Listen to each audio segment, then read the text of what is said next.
ಒಂದು ಇಮೇಜಿಗೆ ಫಿಕ್ಸ್ ಆಗೋದು ತುಂಬ ಈಸಿ. ಈಗ ನಾನೊಂದು ಡಾಲಿ ಇಟ್ಟಾಗ್ತಿದ್ದಂಗೆ ಒಂದು ಶಾರ್ಟ್ಸ್ ಹಾಕ್ಕೊಂಡು ಒಂದು ಟೀ ಶರ್ಟ್ ಹಾಕ್ಕೊಂಡು ಹೇರ್ ಕಟ್ ಇಟ್ಕೊಂಡು ನಾನು ಪಬ್ಲಿಕಲ್ಲೂ ಬಂದು ಹಾಗೆ ಬಿಹೇವ್ ಮಾಡೋದು ತುಂಬ ಈಸಿ. ಆ್ಯಂಡ್ ಅದು ನನಗೆ ತುಂಬ ವರ್ಕ್ ಆಗುತ್ತೆ ಕೂಡ. ಎಷ್ಟು ದಿನ ವರ್ಕ್ ಆಗುತ್ತೆ. ಇವತ್ತು ನಾನು ಬಂದು ನಿಮ್ಮ ಮುಂದೆ ಕೂತ್ಕೊಂಡು ಮಾತಾಡೋಕ್ಕೆ ನಾನು ಆ ಥಿಯೇಟ್ರಲ್ಲಿ ಆ ಬಿಸ್ನೆಸ್ ಪ್ರೂವ್ ಮಾಡ್ಕೊಳ್ಳಿಲ್ಲ ಅಂದಿದ್ರೆ ಖಂಡಿತ ಮತ್ತೆ ನಾನು ಡಾಲಿ ಆದಮೇಲೂ ಕೂಡ ಕಳೆದೋಗಿರ್ತಾ ಇದ್ದೆ. ನಾನು ನಿರ್ಮಾಪಕ ಆಗಬೇಕು ಅಂತ ಯಾವತ್ತೂ ನನ್ನ ಕನಸಲ್ಲೂ ಕಂಡಿದ್ದವನಲ್ಲ. ಬಟ್ ಇಲ್ಲಿಯ ಅನಿವಾರ್ಯತೆ ನಿರ್ಮಾಪಕನ ಮಾಡಿದೆ. ಏನೋ ಖರ್ಚಾಗದಷ್ಟು ನೆನಪುಗಳಿರಬೇಕು, ಬದುಕು ಖರ್ಚಾಗಬೇಕು ಅಂತ. ಅದ್ರ ಮಧ್ಯ ಎಲ್ಲೋ ನನಗೋಸ್ಕರ ನಾನು ಟೈಮ್ ಮಾಡ್ಕೋತಿಲ್ಲ ಅಂತ ಅನ್ಸೋಕ್ಕೆ ಶುರು ಮಾಡಿದೆ. ಅಂದರೆ ಮುಂಚೆ ಓದಷ್ಟು ಓದೋಕ್ಕಾಗ್ತಾಯಿಲ್ಲ ಅಥವಾ ಸಿನಿಮಾಗಳು ನೋಡೋಕ್ಕಾಗ್ತಾಯಿಲ್ಲ. ಸೊ ಹಂಗಾಗಬಾರ್ದು. ಅದು ಎಲ್ಲೋ ಒಂದು ಕಡೆ ನಮ್ಮನ್ನು ನಾವು ಕಂಡ್ಕೋಬೇಕು ಅಂದರೆ ಒಬ್ಬರೇ ಇರೋದು ತುಂಬ ಇಂಪಾರ್ಟೆಂಟ್. ಅಟ್ಲೀಸ್ಟ್ ದಿನದಲ್ಲಿ 1 ಗಂಟೆ ಒಬ್ಬರೇ ಟೈಮ್ ಸ್ಪೆಂಡ್ ಮಾಡೋದು ತುಂಬ ಇಂಪಾರ್ಟೆಂಟ್. ಅದು ನೀವು ಏನೂ ಮಾಡ್ದಲೇ ಟೈಮ್ ಸ್ಪೆಂಡ್ ಮಾಡಿದ್ರೂ ಓಕೆ, ಅಥವಾ ನಿದ್ದೆ ಮಾಡಿದ್ರೂ ಓಕೆ.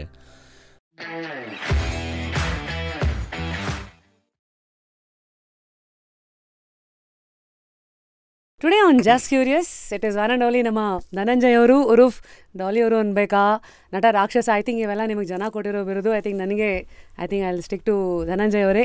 ಹೇಗಿದ್ದೀರಾ? ನಾನು ಚೆನ್ನಾಗಿದ್ದೀನಿ, ನೀವು ಆರಾಮ? Oh yes. ಐ ಥಿಂಕ್ ಆಗಾವಾಗ ಸಿಗ್ತಾ ಇರ್ತೀವಿ, ಸಡನ್ನಾಗಿ ಮಾಯ ಆಗ್ತೀವಿ, ಸಡನ್ನಾಗಿ ಸಿಕ್ಕಿದಾಗ ಮತ್ತೆ ಅವತ್ತಿದ್ದ ಪ್ರೀತಿ ವಿಶ್ವಾಸ ಅದೇ ಬೆಳೀತಾ ಹೋಗುತ್ತೆ. ಐ ಥಿಂಕ್ ನನ್ನ ಇನಿಷಿಯಲ್ ನೆನಪುಗಳು ನಿಮ್ಮನ್ನು ಭೇಟಿ ಮಾಡಿದ್ದು ಅಂದರೆ ಒಂದು ಸತಿ ಜ್ಞಾಪಕ ಇದೆ ನಿಮಗೆ. ಅದು ತುಮಕೂರಲ್ಲಿ ಒಂದು ಶೋ ಇತ್ತು. ಅದ್ರಲ್ಲಿ ನೀವು ಚೀಫ್ ಗೆಸ್ಟು. ನಾನು ಅವಾಗ ಈಗ ಒಂದು 8-10 ವರ್ಷದ ಮಾತಿರಬೇಕು. ಅವಾಗ ನಾವು ಏನೋ ಹಿಂಗೆ ತರಲೆ ತಮಾಷೆ, ನೀವು ಯಾವಾಗಲೂ ರೀ ಏನೇನೋ ಕಾಲಿಳಿಯೋ ಪ್ರಶ್ನೆಗಳು ತುಂಬ ಕೇಳಿ ಏನೇನೋ ಮಾಡಬೇಡಿ ಅಂತ ಅದೊಂದು. ಅದು ಬಿಟ್ಟರೆ ದೆನ್ ಐ ಥಿಂಕ್ ಟಗರು ಟೈಮಲ್ಲಿ ಯಾವುದದು ಟೌನ್ ಹಾಲಲ್ಲಿ ಲಾಂಚು, ಆಮೇಲೆ ಪಾಪ್ಕಾರ್ನ್, ಮಂಕಿ ಟೈಗರು. ಸೊ ನೋಡಿ, ಸಿನಿಮಾಗಳ ಮೂಲಕ ನೀವು ಹೇಗೆ ನಿಮ್ಮ ಕರಿಯರಲ್ಲಿ ಮುಂದಕ್ಕೆ ಹೋಗ್ತಾ ಇರ್ತೀರೋ, ನಾವೊಂಥರ ಬಸ್ ಸ್ಟ್ಯಾಂಡ್ ಇದ್ದಂಗೆ. ಅವ್ರ ಪಾಡಿಗೆ ಅವ್ರು ಮುಂದೆ ಹೋಗ್ತಾರೆ, ನಾವು ಅಲ್ಲಿದ್ದು ಪ್ರತಿ ಒಂದು ಟೈಮ್ನಲ್ಲೂ ನಿಮಗೆ ಬನ್ನಿ ಸರ್ ಅಂತ ಮಾತಿಗೆ ಹೇಳ್ತಾ ಇರ್ತೀವಿ. ಹೇಗಿದ್ದೀರಾ ಧನಂಜಯ್ ಅವರೇ? ನಾನು ಚೆನ್ನಾಗಿದ್ದೀನಿ. ನಿಮ್ಮ ಜೊತೆ ಯಾವಾಗ ಮಾತಾಡೋಕ್ಕೂ ಖುಷಿ ಆಗುತ್ತೆ. ಪಾಪ್ಕಾರ್ನ್ ಮಂಕಿ ಟೈಗರ್ ನಿಮ್ಮ ಸ್ಟುಡಿಯೋಗೆ ಬಂದಿದ್ದು ನೆನಪು ನನಗೆ. ಅದಾದಮೇಲೆ ಮತ್ತೆ ಮಾತಾಡೋಕ್ಕಾಗಿಲ್ಲ. ಎಲ್ಲ ಇವತ್ತು ತೀರ್ಸ್ಕೊಳ್ಳೋಣ. ಫಸ್ಟ್ಲಿ 2024 ಹೇಗಿದ್ದೀರಾ? ಈ ಧನಂಜಯ್ ಸದ್ಯಕ್ಕೆ ಜೀವನನ ಹೇಗೆ ನೋಡ್ತಾ ಇದ್ದಾರೆ? 2024 ಚೆನ್ನಾಗಿದ್ದೀನಿ. ಸದ್ಯಕ್ಕೆ ಅದೇ ತುಂಬ ಓಡಿ ಒಂದು ವರ್ಷದಿಂದ ಒಂದು ಸಣ್ಣ ಬ್ರೇಕ್ ಇದ್ದೆ. ಲಾಸ್ಟ್ ಇಯರ್ ಬರೀ ಒಂದೇ ಒಂದು ಸಿನಿಮಾ ಶೂಟ್ ಮಾಡಿದ್ದು, ಅದು ಕೋಟಿ. ಅದು ಇವಾಗ ರಿಲೀಸ್ಗಿರೋದು. ಅದು ಬಿಟ್ಟು ಶೂಟ್ ಮಾಡಿರಲಿಲ್ಲ. ಲಾಸ್ಟ್ ಇಯರ್ ತುಂಬ ಟ್ರಾವೆಲ್ ಮಾಡಿದೆ. ಅಂದರೆ ಕಂಟಿನ್ಯೂಸ್ ಆಗಿ ರನ್ನಿಂಗಲ್ಲಿದ್ದೆ ನಾನು. ಆಲ್ಮೋಸ್ಟ್ ಕೋವಿಡ್ ಆದಮೇಲಿಂದ ಬ್ರೇಕ್ ಅಂತ ತೊಗೊಂಡಿದ್ದು ತುಂಬ ಕಮ್ಮಿ. ಈ ಕಡೆ ಪ್ರೊಡಕ್ಷನ್ ಮಾಡಬೇಕಿತ್ತು, ಆ್ಯಕ್ಟ್ ಮಾಡಬೇಕಿತ್ತು. ಸೊ ನನ್ನ ಸಿನಿಮಾಗಳು ಪ್ರೊಡಕ್ಷನ್ ಮಾಡ್ಕೊಂಡು ಅದ್ರ ನಂತರ ಮತ್ತೆ ಒಂದು ಜೋಶಲ್ಲಿ ಒಂದು ಪ್ರಾಮಿಸ್ ಮಾಡಿದ್ದೆ, ಏನೋ ಹೊಸ ಪ್ರತಿಭೆಗಳಿಗೆ ಪ್ರೊಡ್ಯೂಸ್ ಮಾಡ್ತೀನಿ ಅಂತ. ಹಂಗಾಗಿ ಹೊಸ ನಿರ್ದೇಶಕರುಗಳನ್ನ ಹುಡುಕಿ ಕಥೆ ಹುಡುಕಿ ಮತ್ತು ಪ್ರೊಡಕ್ಷನ್ನು. ಸೊ ಒಂದಾದಮೇಲೆ ಒಂದು ಕೆಲಸಗಳು.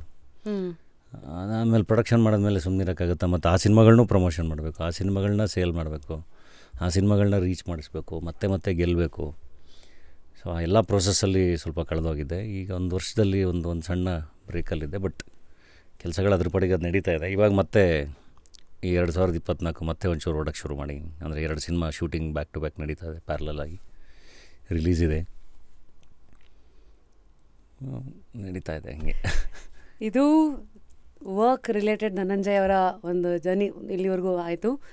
ಬಟ್ ನಿಮ್ಮ ವೃತ್ತಿಯನ್ನು ಸರಿಸಿದ್ರೆ ಒಂದು ವ್ಯಕ್ತಿ ಕಾಣ್ತಾನಲ್ಲಿ, ಅಂದರೆ ನಿಮ್ಮ ಹಸುವುಗಳು ಲೈಫಲ್ಲಿ ಪ್ರತಿ ವರ್ಷವೂ ಬದಲಾಗ್ತಾ ಇರತ್ತೆ, ಏನನ್ನೋ ಕೇಳ್ತಾ ಇರತ್ತೆ, ಇನ್ನೇನೋ ಬೇಡಪ್ಪ ಇದು ಸಾಕು ಅಂತ ಒಂದಷ್ಟು ವಿಚಾರಗಳಲ್ಲಿ ರುಚಿ ನೋಡಿರ್ತೀರ.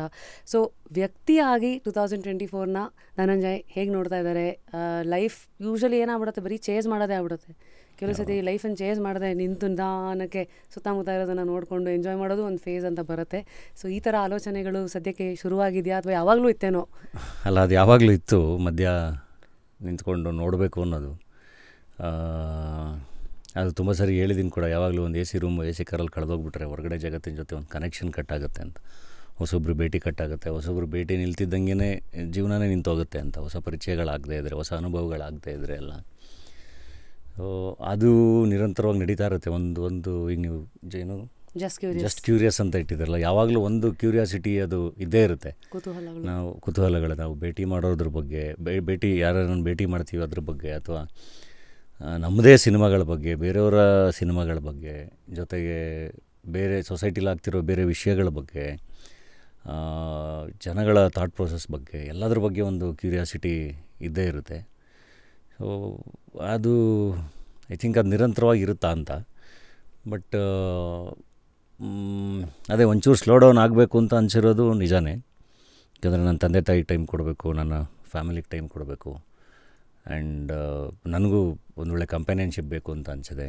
ಅದನ್ನು ಹುಡುಕೋಬೇಕು, ಅದಕ್ಕೆ ಟೈಮ್ ಕೊಡಬೇಕು. ಸೊ ಸಿನಿಮಾ ಬಿಟ್ಟು ಪರ್ಸ್ನಲ್ಲಾಗಿ ಒಂದಿಷ್ಟು ಅಂದರೆ ಪರ್ಸ್ನಲ್ ಲೈಫ್ ಒಂದು ಕಟ್ಕೊಳ್ಳೋದಿದೆಯಲ್ಲ, ಅದು ತುಂಬ ಇಂಪಾರ್ಟೆಂಟ್ ಅಂತ. ಅಂದರೆ ಸಿನಿಮಾ ಬಿಟ್ಟು ಅಂದರೆ ಸಿನಿಮಾ ಜೊತೆಗೆ, ಸಿನಿಮಾದಿಂದ ಆಚೆ ಅದು ಕೂಡ ತುಂಬ ಇಂಪಾರ್ಟೆಂಟ್ ಅಂತ ಅನ್ಸೋಕ್ಕೆ ಶುರುವಾಗಿದೆ. ಫ್ಯಾಮಿಲಿ ಜೊತೆ ಆಚೆ ಹೋಗಬೇಕು, ಎಲ್ಲರ ಜೊತೆ ಟೈಮ್ ಸ್ಪೆಂಡ್ ಮಾಡಬೇಕು. ಆ್ಯಂಡ್ ಎಲ್ರಿಗೂ ತಂದೆ ತಾಯಿ ಎಲ್ರಿಗೂ ವಯಸ್ಸಾಗ್ತಿರುತ್ತಲ್ಲ, ಅಜ್ಜಿ ಎಲ್ರಿಗೂ ಅವ್ರಗಳ ಜೊತೆ ಇನ್ನೊಂದಿಷ್ಟು ಟೈಮ್ ಸ್ಪೆಂಡ್ ಮಾಡಬೇಕಾದಷ್ಟು. ಈಗ ನಮ್ಮ ಅಣ್ಣನ ಫ್ಯಾಮಿಲಿ ಹಾಗೆ, ಅಂದರೆ ಹೋಗ್ತೀನಿ ಓಡ್ ಬಂದುಬಿಡ್ತೀನಿ ಆ ಥರ ಇತ್ತಲ್ಲ. So I mean a phase where ಇನ್ನೊಂದು ಚೂರು ಜಾಸ್ತಿ ಟೈಮ್ ಸ್ಪೆಂಡ್ ಮಾಡಬೇಕು, ನಾನು ಇರಬೇಕು ಎಲ್ಲರ ಜೊತೆ ಅಂತ. ಆ ಬೇರು ಒಂದೇ ಆದರೂ ಬಳ್ಳಿಗಳು ಬೇರೆ. ಸೊ ನಿಮ್ಮ ಬೇರು ಧನಂಜಯ ಅವರಾದ್ರೂ ಅದರಲ್ಲಿ ಸಿನಿಮಾ ಇದೆ, ಒಂದು ಪ್ರೊಡ್ಯೂಸರಾಗಿ ಜೀವನ ನೋಡ್ತಾ ಇದ್ದೀರಾ, ಲಿರಿಸಿಸ್ಟ್ ಆಗಿ ಇದೆ, ಈ ಕಡೆ ಒಬ್ಬ ಫ್ರೆಂಡ್ ಆಗಿ, ಮತ್ತು ಒಬ್ಬ ಮಗನಾಗಿ, ಬೇರೆ ಎಲ್ಲ ಪಾತ್ರಗಳು ಅಂತ. ಸೊ ಯೂಶಲಿ ನಾವು ಇಲ್ಲಿ ತುಂಬ ಜನ ಸ್ಟುಡಿಯೋಗೆ ಬರ್ತಾರೆ, ಬಂದ ತಕ್ಷಣ ಒಂದು 10 ನಿಮಿಷ ಅವ್ರು ಹೇಗೆ ಆ ಫೇಸನ್ನು ಹೇಗೆ ನೋಡ್ತಾ ಇದ್ದಾರೆ ಗೊತ್ತಾಗ್ಬಿಡುತ್ತೆ. ಇಲ್ಲಿ ಬಂದ್ರಿ ಶುರು ಮಾಡೋಣ ಅಂದ್ರಿ, ಕೂತ್ಕೊಂಡ್ರಿ, ಇಲ್ಲಿ ಬಂದ್ರಿ, ಇಮಿಡಿಯೇಟಾಗಿ ಪುಸ್ತಕ ಕೈ ಹಾಕಿದ್ರಿ, ಅದು ನೋಡ್ತಿದ್ದಂಗೆ ಓಹ್, ಬಿಕಾಸ್ ಇನ್ನು 5 ವರ್ಷದ ಮುಂಚೆ ಧನಂಜಯ ಬೇರೆ ಥರ ಇರ್ತಾರೆ, ಯು ಕೀಪ್ ಚೇಂಜಿಂಗ್ ಅಲ್ಲ. So my question to you is, ನಿಮ್ಮಲ್ಲಿರುವಂಥ ಒಂದಷ್ಟು ವಿಚಾರಗಳು ಕ್ಲಾರಿಟಿ ಆಗಿರಲಿ ಎಲ್ಲ ಬೆಳೆಸ್ಕೊಳ್ಳೋಕ್ಕೆ ಪುಸ್ತಕಗಳ ಒಂದು ಇಂಪಾರ್ಟೆನ್ಸ್ ತುಂಬ ಬೇಕು. ಸದ್ಯಕ್ಕೆ ನಿಮ್ಮ ದಿನಚರಿ ಅಂತ ಏನಾದ್ರು ಇದೆಯಾ? ಲೈಕ್ ಬೆಳಗ್ಗೆ ಎದ್ದ ತಕ್ಷಣ ಮೆಡಿಟೇಷನ್ನು, ಗಾರ್ಡ್ನಿಂಗು, ಪುಸ್ತಕಗಳು, ಹೂ ಇಸ್ ದ್ಯಾಟ್ ವ್ಯಕ್ತಿ Dhananjay beyond all that Daali and then ನಟ ರಾಕ್ಷಸ ಅದೆಲ್ಲ ಸರಿಸಿದ್ರೆ ರಿಯಲ್ ಧನಂಜಯ್ ಏನು? ಅಂದರೆ ಡಿಪೆಂಡ್ಸ್, ನನ್ನ ಶೂಟ್ ಸ್ಕೆಡ್ಯೂಲ್ ಮೇಲೆ ಡಿಪೆಂಡ್ ಆಗುತ್ತೆ. ಯೂಶ್ವಲಿ ಕೆಲಸ ಅಂತಲೇ ಓಡ್ತಾ ಇರ್ತೀನಿ. ಸೊ ನನ್ನ ಎಕ್ಸಸೈಸು ಅಂದರೆ ಅಷ್ಟೇ, ಈಗ ಎಲ್ರದ್ದು ಡೈಲಿ ಏನು ರೂಟೀನ್ ಇರುತ್ತೆ ಅದೇ ಇರುತ್ತೆ. ಬೆಳಗ್ಗೆ ಎದ್ದು ನೀಟಾಗಿ ಜಿಮ್ಗೆ ಮಾಡಿ, ಸ್ನಾನ ಮಾಡಿ, ಶೂಟ್ ಹೋಗಿ ಬಂದು ಸ್ನೇಹಿತರ ಜೊತೆ ಒಂದಿಷ್ಟು ಟೈಮ್ ಸ್ಪೆಂಡ್ ಮಾಡಿ, ಏನೋ ಸ್ಪೆಷಲ್ ಅಕೇಶನ್ ಇದ್ದರೆ ಒಂದು ಡ್ರಿಂಕ್ ಹಾಕಿ, ಇಲ್ಲಾಂದರೆ ಶೂಟಿಂಗ್ ಇದ್ದಾಗಂತೂ ಅದೆಲ್ಲ ಏನೂ ಮಾಡೋಂಗಿಲ್ಲ. ಸೊ ಬೇಗ ನಿದ್ದೆ ಮಾಡಿ ಮತ್ತೆ ಎದ್ದು ಬೆಳಗ್ಗೆ ಶೂಟಿಂಗ್ ಹೋಗೋದು, ಈ ಥರ ಪ್ರೊಸೆಸ್ ಆಗುತ್ತೆ. ಶೂಟಿಂಗ್ ಇಲ್ಲ ಅಂದಾಗ ಡೆಫಿನೆಟ್ಲಿ ಸಿನಿಮಾಗಳು ನೋಡಬೇಕು, ಏನಾದರೂ ಸಿಕ್ಕಿದ್ರೆ ಓದಬೇಕು. ಆ್ಯಂಡ್ ಇನ್ನೊಂದು ಅದೇ, ಈ ಯಾವಾಗಲೂ ಈಗ ಪಬ್ಲಿಕ್ ಲೈಫಲ್ಲಿದ್ದಾಗ ಏನಾಗುತ್ತೆ, ನಾವು ಎಲ್ಲೋದ್ರೂ ಜನ ಅಂದರೆ ಒಬ್ಬರಲ್ಲ ಒಬ್ಬರು ಸಿಗ್ತಾನೇ ಇರ್ತಾರೆ. ಯಾವಾಗಲೂ ಜನಗಳ ಮಧ್ಯೆನೇ ಬ್ಯುಸಿ ಇರ್ತೀವಿ. ಎಸ್ಪೆಷಲಿ ನಾನಂತೂ ಟ್ರಾವೆಲ್ ಮಾಡ್ತಾನೇ ಇರ್ತೀನಿ, ಊರೂರು ತಿರುಗ್ತಾನೇ ಇರ್ತೀನಿ, ಶೂಟು ಅಥವಾ ಏನೋ ಈವೆಂಟ್ಸು ಎಲ್ಲದಕ್ಕೂ, ಅಥವಾ ಈ ಪ್ರೊಡಕ್ಷನ್ ಏನೋ ಮೀಟಿಂಗ್ಗಳು ನಡೀತಾ ಇರುತ್ತೆ, ಕಥೆಗಳು ಕೇಳೋದು.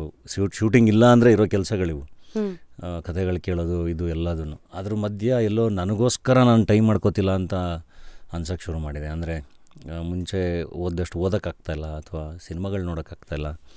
ಸೊ ಹಂಗೆ ಆಗಬಾರ್ದು. ಅದು ಎಲ್ಲೋ ಒಂದು ಕಡೆ ನಮ್ಮನ್ನು ನಾವು ಕಂಡ್ಕೋಬೇಕು ಅಂದರೆ ಒಬ್ಬರೇ ಇರೋದು ತುಂಬ ಇಂಪಾರ್ಟೆಂಟ್. ಅಟ್ಲೀಸ್ಟ್ ದಿನದಲ್ಲಿ 1 ಗಂಟೆ ಒಬ್ಬರೇ ಟೈಮ್ ಸ್ಪೆಂಡ್ ಮಾಡೋದು ತುಂಬ ಇಂಪಾರ್ಟೆಂಟ್. ಅದು ನೀವು ಏನೂ ಮಾಡ್ದಲೇ ಟೈಮ್ ಸ್ಪೆಂಡ್ ಮಾಡಿದ್ರೂ ಓಕೆ, ಅಥವಾ ನಿದ್ದೆ ಮಾಡಿದ್ರೂ ಓಕೆ, ಅಥವಾ ಏನೋ ಓದಿದ್ರೂ ಓಕೆ, ಒಬ್ಬನೇ ಕೂತ್ಕೊಂಡು ಸುಮ್ಮನೆ ಏನೂ ಮಾಡ್ದಲೇ ಯೋಚನೆ ಮಾಡ್ತಿದ್ರು ಓಕೆ, ಸುಮ್ಮನೆ ಒಬ್ಬನೇ ವಾಕ್ ಮಾಡ್ತಿದ್ರು ಓಕೆ. ಸೊ ಹಂಗಿದ್ದಾಗ ಐ ಥಿಂಕ್ ನಾವು ಇವಾಲ್ವ್ ಆಗ್ತಾ ಹೋಗ್ತೀವಿ. ಅಂದರೆ ನಮಗೆ ನಾವು ಟೈಮ್ ಕೊಟ್ಕೊಂಡಾಗ, ಅಥವಾ ಕ್ರಿಯೇಟಿವ್ ಆಗಿ ಒಂದೇನೋ ವರ್ಕ್ ಆಗ್ತಾ ಹೋಗುತ್ತೆ. ಇಲ್ಲಾಂದರೆ ತುಂಬ ಕಷ್ಟ. ಈಗ ನಾನು ಸಡನ್ನಾಗಿ ನನಗೆ ಆ ಥರ ನನಗೆ ನಾನು ಟೈಮ್ ಕೊಟ್ಕೊಳ್ಳಿಲ್ಲ ಅಂದಾಗೆಲ್ಲ ಕನಸು ಬೀಳೋಕ್ಕೆ ಶುರು ಆಗ್ಬಿಡುತ್ತೆ. ಎಕ್ಸಾಮಲ್ಲಿ ಕೂತಿದ್ದೀನಿ, ಎಕ್ಸಾಮ್ಗೆ ಓದಿಲ್ಲ, ನನಗೇನು ಬರೆಯೋಕ್ಕೆ ಗೊತ್ತಾಗ್ತಾಯಿಲ್ಲ, ಆ ಥರದ್ದೆಲ್ಲ ಒಂದು ಹಿಂಸೆ ಥರದ ಕನಸು ಬೀಳೋಕ್ಕೆ ಶುರು ಆಗುತ್ತೆ. ಅಂದರೆ ನನಗೆ ಕಲಿತಾ ಇಲ್ಲ ಅಂತ. ಸೊ ಹಾಗಾಗಿ ಒಂಚೂರು ಅವಾಗವಾಗ ಟೈಮ್ ಮಾಡಿಕೊಂಡು ಒಬ್ಬನೇ ಇರೋಕ್ಕೂ ಪ್ರಯತ್ನ ಪಡಬೇಕು. ಅದನ್ನು ಟ್ರೈ ಮಾಡ್ತಾಯಿದ್ದೀನಿ ವಾಪಸ್ಸು. ಇಲ್ಲಾಂದರೆ ಹಾಡುಗಳು, ಈಗ ಫಾರ್ ಎಕ್ಸಾಂಪಲ್ ಬರೆದೇನೋ ಎಷ್ಟೊಂದು ದಿನ ಆಗಿರ್ತೀವಿ, ನಮ್ಮ ಟಗರು ಪಲ್ಯಾಗ ಆದಮೇಲೆ ಮತ್ತೆ ನಾನೇನು ಬರದೇ ಇಲ್ಲ.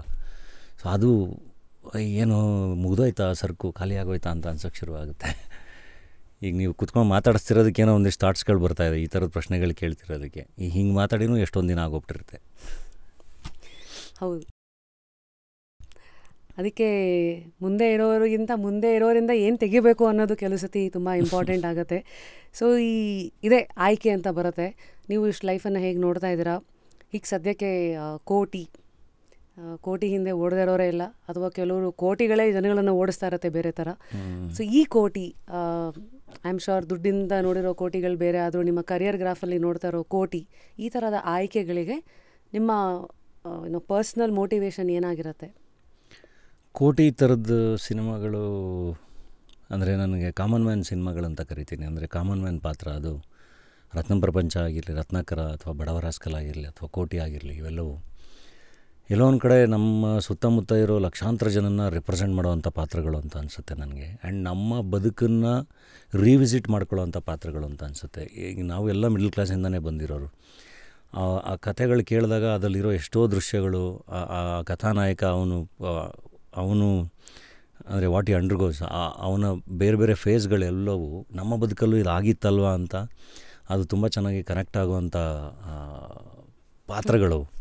ಹಾಗಾಗಿನೇ ಆ ಥರದ ಪಾತ್ರಗಳು ಬಂದಾಗ ಚೂಸ್ ಮಾಡ್ತೀನಿ. ಏಕೆಂದರೆ ಎಲ್ಲೋ ಒಂದು ಕಡೆ ನಮಗೆ ರಿವಿಸಿಟ್ ಮಾಡೋ ಅವಕಾಶ, and at the same time ತುಂಬ ಲಾರ್ಜರ್ ಆಡಿಯನ್ಸಿಗೆ ಅದು ಕನೆಕ್ಟ್ ಆಗುತ್ತೆ. ಮಿಡಲ್ ಕ್ಲಾಸ್ ಸಿನಿಮಾಗಳು ಎಸ್ಪೆಷಲಿ ಐ ಥಿಂಕ್ ಇವತ್ತಿಗೂ ನಾವು ಅಣ್ಣವ್ರದ್ದು, ವಿಷ್ಣು ಸರ್ದು ಅಥವಾ ಶಂಕರಣ್ಣ ಅವ್ರದ್ದು, ಅನಂತ್ನಾಗ್ ಅವ್ರದ್ದು ನಮ್ಮ ಸಿನಿಮಾಗಳು ಒಂದು ಸರಿ ಹಿಂಗೆ ರೀಕಾಲ್ ಮಾಡಿಕೊಂಡ್ರೆ ನಮ್ಗೆ ಇಷ್ಟ ಆಗಿರೋ ಸಿನಿಮಾಗಳೆಲ್ಲವೂ ಮಿಡಲ್ ಕ್ಲಾಸ್ ಫ್ಯಾಮಿಲಿ ಎಂಟರ್ಟೈನರ್ಸೇ ನಮಗೆ ತುಂಬ ಇಷ್ಟ ಆಗಿರೋ ಸಿನಿಮಾಗಳೆಲ್ಲವನ್ನು. ಹೌದು.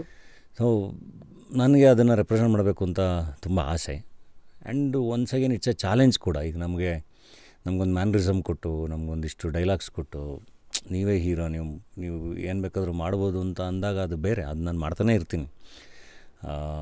ಅದೇನೋ ಒಂದಿಷ್ಟು ಕೋಕಿನೆಸ್ ಕೊಟ್ಟಿರ್ತಾರೆ, ಅದು ಮಜಾ ಮಾಡ್ತಿರ್ತೀನಿ. ಫಾರ್ ಎಕ್ಸಾಂಪಲ್ ಉತ್ತರಾಖಂಡ ಅಥವಾ ಅಣ್ಣ ಫ್ರಮ್ ಮೆಕ್ಸಿಕೋ, ಈ ಥರದ ಸಿನಿಮಾಗಳಲ್ಲಿ ಆ ಪಾತ್ರಗಳ ಮ್ಯಾನ್ರಿಸಮು, ಅದು ಹೀರೋಯಿಸಮ್ ಅದು ಬೇರೆ. ಅದು ನನ್ನಿಂದ ಒಂದು ಮಜಾ ಏನು ಎಕ್ಸ್ಪೆಕ್ಟ್ ಮಾಡ್ತಾರಲ್ಲ ಅದನ್ನು ಕೊಡೋ ಅಂಥದ್ದು ಅದು ನನಗೂ ತುಂಬ ಈಸಿನೇ. ಆ ಪಾತ್ರಕ್ಕಿರೋ ಚೌಕಟ್ಟುಗಳು ಫಸ್ಟ್ ನೀವು ಹೆಂಗೆ ಐಡೆಂಟಿಫೈ ಮಾಡ್ತೀರಾ? ಸೊ ಕೋಟಿ ಪಾತ್ರ ಅಂತ ಬಂದಾಗ, ಕೋಟಿ ಥರದ ಪಾತ್ರ ಬಂದಾಗ ಆ್ಯಕ್ಚುಲಿ ತುಂಬ ಚಾಲೆಂಜಿಂಗ್. ಅದು ತುಂಬ ಕಾಮನ್ ಮ್ಯಾನ್ ಪಾತ್ರ ಮಾಡೋದು. ನಿಮ್ಗಲ್ಲಿ ತುಂಬ ಮಾತಾಡೋಕ್ಕೆ ಅಥವಾ ತುಂಬ ಅಂದರೆ ನೀವು ನಿಜ ಜೀವನದಲ್ಲಿ ನೀವು ಏನು ಮಾತಾಡ್ತಿರಲ್ಲ ಅಷ್ಟೇ ಮಾತಾಡೋಕ್ಕೆ ಸಿಗೋದು. ನೀವು ನಿಜ ಜೀವನದಲ್ಲಿ ಎಷ್ಟು ರಿಯಾಕ್ಟ್ ಮಾಡ್ತೀರೋ ಅಷ್ಟೇ ರಿಯಾಕ್ಟ್ ಮಾಡೋಕ್ಕೆ ಸಿಗೋದು. ಎಕ್ಸ್ಟ್ರಾ ಒಂಚೂರು ಏನೂ ಮಾಡೋಕ್ಕಾಗೋದಿಲ್ಲ. ಸೊ ಆ ಚೌಕಟ್ಟಲ್ಲೇ ಅಭಿನಯಿಸಬೇಕು. ಆ್ಯಂಡ್ ಅದು ಚಾಲೆಂಜಸ್ ಹೆಂಗಿರುತ್ತೆ ಅಂದರೆ, ಐ ಥಿಂಕ್ ಒಂದು ಈಗ ರತ್ನಾಕರ ಮತ್ತು ಕೋಟಿಗಿರೋ ವ್ಯತ್ಯಾಸಗಳನ್ನ ಇಟ್ಕೊಂಡು ಹೇಳ್ತೀನಿ. ರತ್ನಾಕರ ಯಾಕಂಗೆ ಆಡ್ತಾನೆ, ರತ್ನಾಕರ ಯಾಕಂಗಿದ್ದಾನೆ ರತ್ನ ಪ್ರಪಂಚದಲ್ಲಿ ಅನ್ನೋದಕ್ಕೆ ಅವನದೇ ಒಂದು ಪಾಸ್ಟ್ ಇರುತ್ತೆ. ಸೊ ಅವನ ತಾಯಿ ಅವನನ್ನು ಎಲ್ಲಿಂದನೋ ತೊಗೊಬಂದಿರೋದು, ಅವನು ದೊಡ್ಡ ಮಗ, ಅವನ ಮೇಲೆ ಜವಾಬ್ದಾರಿ ಜಾಸ್ತಿ. ಒಂದು ಸೀನಲ್ಲಿ ತನ್ನ ತಮ್ಮನ ಹತ್ರ ಎಲ್ಲ ಹೇಳ್ಕೊತಾನ ಅವನು.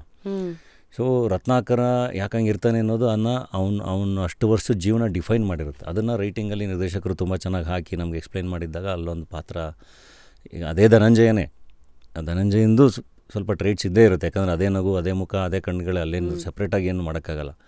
ಬಟ್ ಆ ಪಾತ್ರದ ಇತಿಹಾಸ, ಪಾತ್ರದ ಯೋಚನೆಗಳು, ಅದರ ಥಾಟ್ ಪ್ರೋಸೆಸ್ ಹೆಂಗೆ ಎಲ್ಲದನ್ನೂ ನಿರ್ದೇಶಕ ಫೀಡ್ ಮಾಡಿದಾಗ ಅಲ್ಲೊಂದು ರತ್ನಾಕರ ಫಾರ್ಮ್ ಆಗ್ತಾನೆ.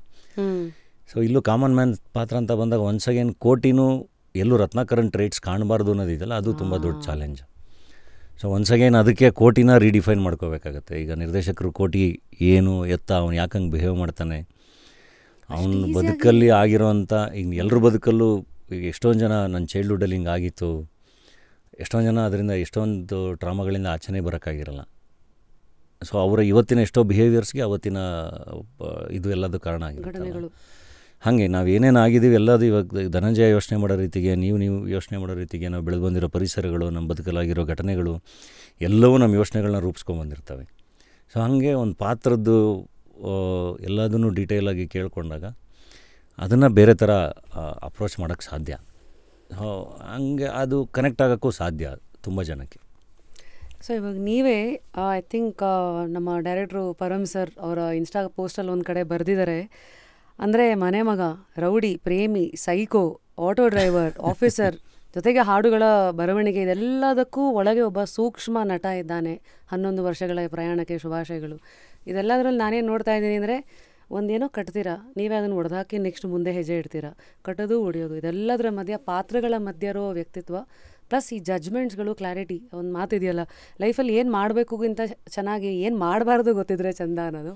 ಸೊ ಈ ಮಾತುಗಳು as a actor and as a human ಎರಡೂ ಟ್ರ್ಯಾಕ್ ಏನು ಹೋಗ್ತಾ ಇದೆ, ಈ ಜಜ್ಮೆಂಟ್ ಸಿಗೋಕ್ಕೆ ಎಷ್ಟು ನಿಮ್ಮ ಕೇಸಲ್ಲಿ ಇದು ಸೂಕ್ತ, ಏನೇನು ಮಾಡ್ತೀರಾ?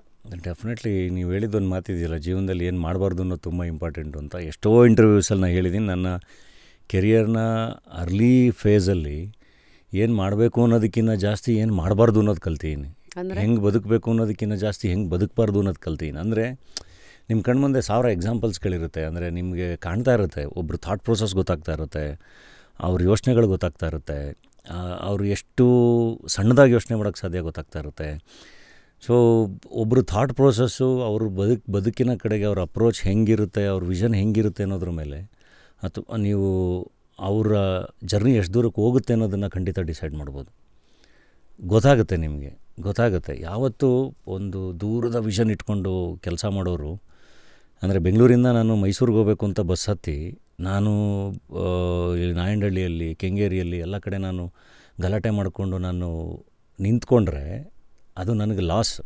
ಪರವಾಗಿಲ್ಲ, ನಾನು ಅಲ್ಲಿಂದ ಇಳಿದು ಇನ್ನೊಂದು ಬಸ್ ಹತ್ತಿದ್ರು ನನಗೆ ಟಿಕೆಟ್ ಲಾಸ್ ಆದರೆ ಓಕೆ, ಬಟ್ ನನ್ನ ಟೈಮು, ನನ್ನ ನೆಮ್ಮದಿ, ಅದು ಆ ಲಾಸ್ ಇದೆಯಲ್ಲ, ಅದನ್ನು ಯಾರೂ ಕೊಡೋಕ್ಕಾಗಲ್ಲ. ಸೊ ಹಾಗಾಗಿ ಎಷ್ಟೊಂದು ಸರಿ ನಾನು ಟಿಕೆಟ್ ದುಡ್ಡನ್ನು ವಾಪಸ್ ಇಸ್ಕೊಳ್ದಂಗೆ ಬಸ್ ಹತ್ಬಿಟ್ಟಿದ್ದೀನಿ. ಓಕೆ, ಆದಷ್ಟು ಬೇಗ ಈ ಬಸ್ ಇಳಿಬೇಕಪ್ಪ, ಇದು ಯಾಕೋ ಮುಂದಕ್ಕೆ ಹೋಗ್ತಾಯಿಲ್ಲ, ಆದಷ್ಟು ಬೇಗ ಈ ಬಸ್ ಇಳಿಬೇಕಿದೆ, ಯಾಕೋ ಮುಂದಕ್ಕೆ ಹೋಗ್ತಾಯಿಲ್ಲ, ನನ್ನ ಡೆಸ್ಟಿನಿ ಅಥವಾ ನಾನು ರೀಚ್ ಆಗಬೇಕಾಗಿರೋದು ಮೈಸೂರಿಗೆ.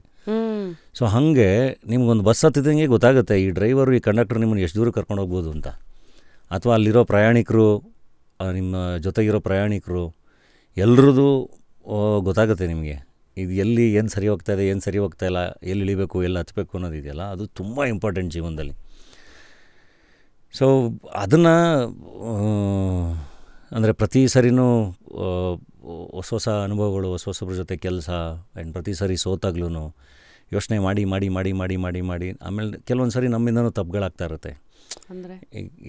ಅಂದರೆ ಈಗ ನಮಗೆ ನಾಲೆಡ್ಜ್ ಇರಲ್ಲ. ಈಗ ಹೊಸದಾಗಿ ಬೆಂಗಳೂರಿಗೆ ಬಂದುಬಿಟ್ಟು ನನಗೆ ಯಾರೋ ಮೋಸ ಮಾಡಿದ್ರು ಅಂತ ಅಂದ್ಬಿಟ್ರೆ, ಅಥವಾ ನಾನು ಪಿಕ್ ಪಾಕೆಟ್ ಆಯಿತು ಅಂತಂದರೆ ನಾವು ಅಷ್ಟೇ ರೆಸ್ಪಾನ್ಸಿಬಲ್ ಅಲ್ವಾ. ಹೊಸ ಊರಿಗೆ ಬಂದಿದ್ದೀವಿ, ನಾವು ಒಂಚೂರು ಹುಷಾರಾಗಿರಬೇಕು, ನಾವು ಕಲಿಬೇಕು, ಇಲ್ಲಿ ಹೆಂಗಿದೆ, ಏನಿದೆ, ಇಲ್ಲಿಗೆ ಹೆಂಗೆ ಅಡಾಪ್ಟ್ ಆಗಬೇಕು, ಆ ಯೋಚನೆಗಳನ್ನ ಬೇಗ ಮಾಡಲಿಲ್ಲ ಅಂದರೆ ಈಗ ನಮ್ಮ ಥರ ಎಲ್ಲ ತುಂಬ ಡಿಲೇ ಆಗ್ತಾ ಹೋಗುತ್ತೆ. ನಮಗೆ ಸ್ಟಾರ್ಟಿಂಗ್ ಬಂದಾಗ ಹಂಗೆ, ಈಗ ನಮ್ಮ ಜಯನಗರ 4th ಬ್ಲಾಕು, ಈಗ ನಾನೇ ಬರೆದಿದ್ದು ಸ್ಕ್ರಿಪ್ಟು, ಅಂದರೆ ಜಗತ್ತನ್ನು ಹಂಗೆ ನೋಡ್ತಾ ಇದ್ದವನು ನಾನು. ಇವತ್ತಿಗೂ ಹಾಗೆ ನೋಡೋಕ್ಕೆ ಇಷ್ಟಪಡ್ತೀನಿ. ಬಟ್ ಎಲ್ಲೋ ಒಂದು ಕಡೆ ಒಂದು ಎಚ್ಚರಿಕೆ ಇದೆಯಲ್ಲ, ಆ ಎಚ್ಚರಿಕೆ ತುಂಬ ಇಂಪಾರ್ಟೆಂಟ್. ಅದು ಐ ಥಿಂಕ್ ನಿಮಗೆ ಬೇರೆ ಬೇರೆ ಅನುಭವಗಳಾಗ್ತಾ, ಅದು ನಾವು ಕಿಟಕಿ ಬಾಗಿಲುಗಳನ್ನ ಓಪನಾಗಿ ಇಟ್ಕೊಂಡಿದ್ರೆ ಕಲಿಸ್ತಾ ಹೋಗುತ್ತೆ. ಅದು ಇಲ್ಲ, ನಾವು ಎಲ್ಲದೂ ಇಷ್ಟೇ, ನಾನು ಅಂದ್ಕೊಂಡಿರೋದು ಅಷ್ಟೇ ಸತ್ಯ ಅಂತ ಫಿಕ್ಸ್ ಆಗಿಬಿಟ್ರೆ ಐ ಥಿಂಕ್ ಕಲಿಕೆನೂ ಮುಗಿದೋಗುತ್ತೆ, ನಮ್ಮ ಜರ್ನಿನೂ ತುಂಬ ಬೇಗ ಮುಗಿದೋಗುತ್ತೆ.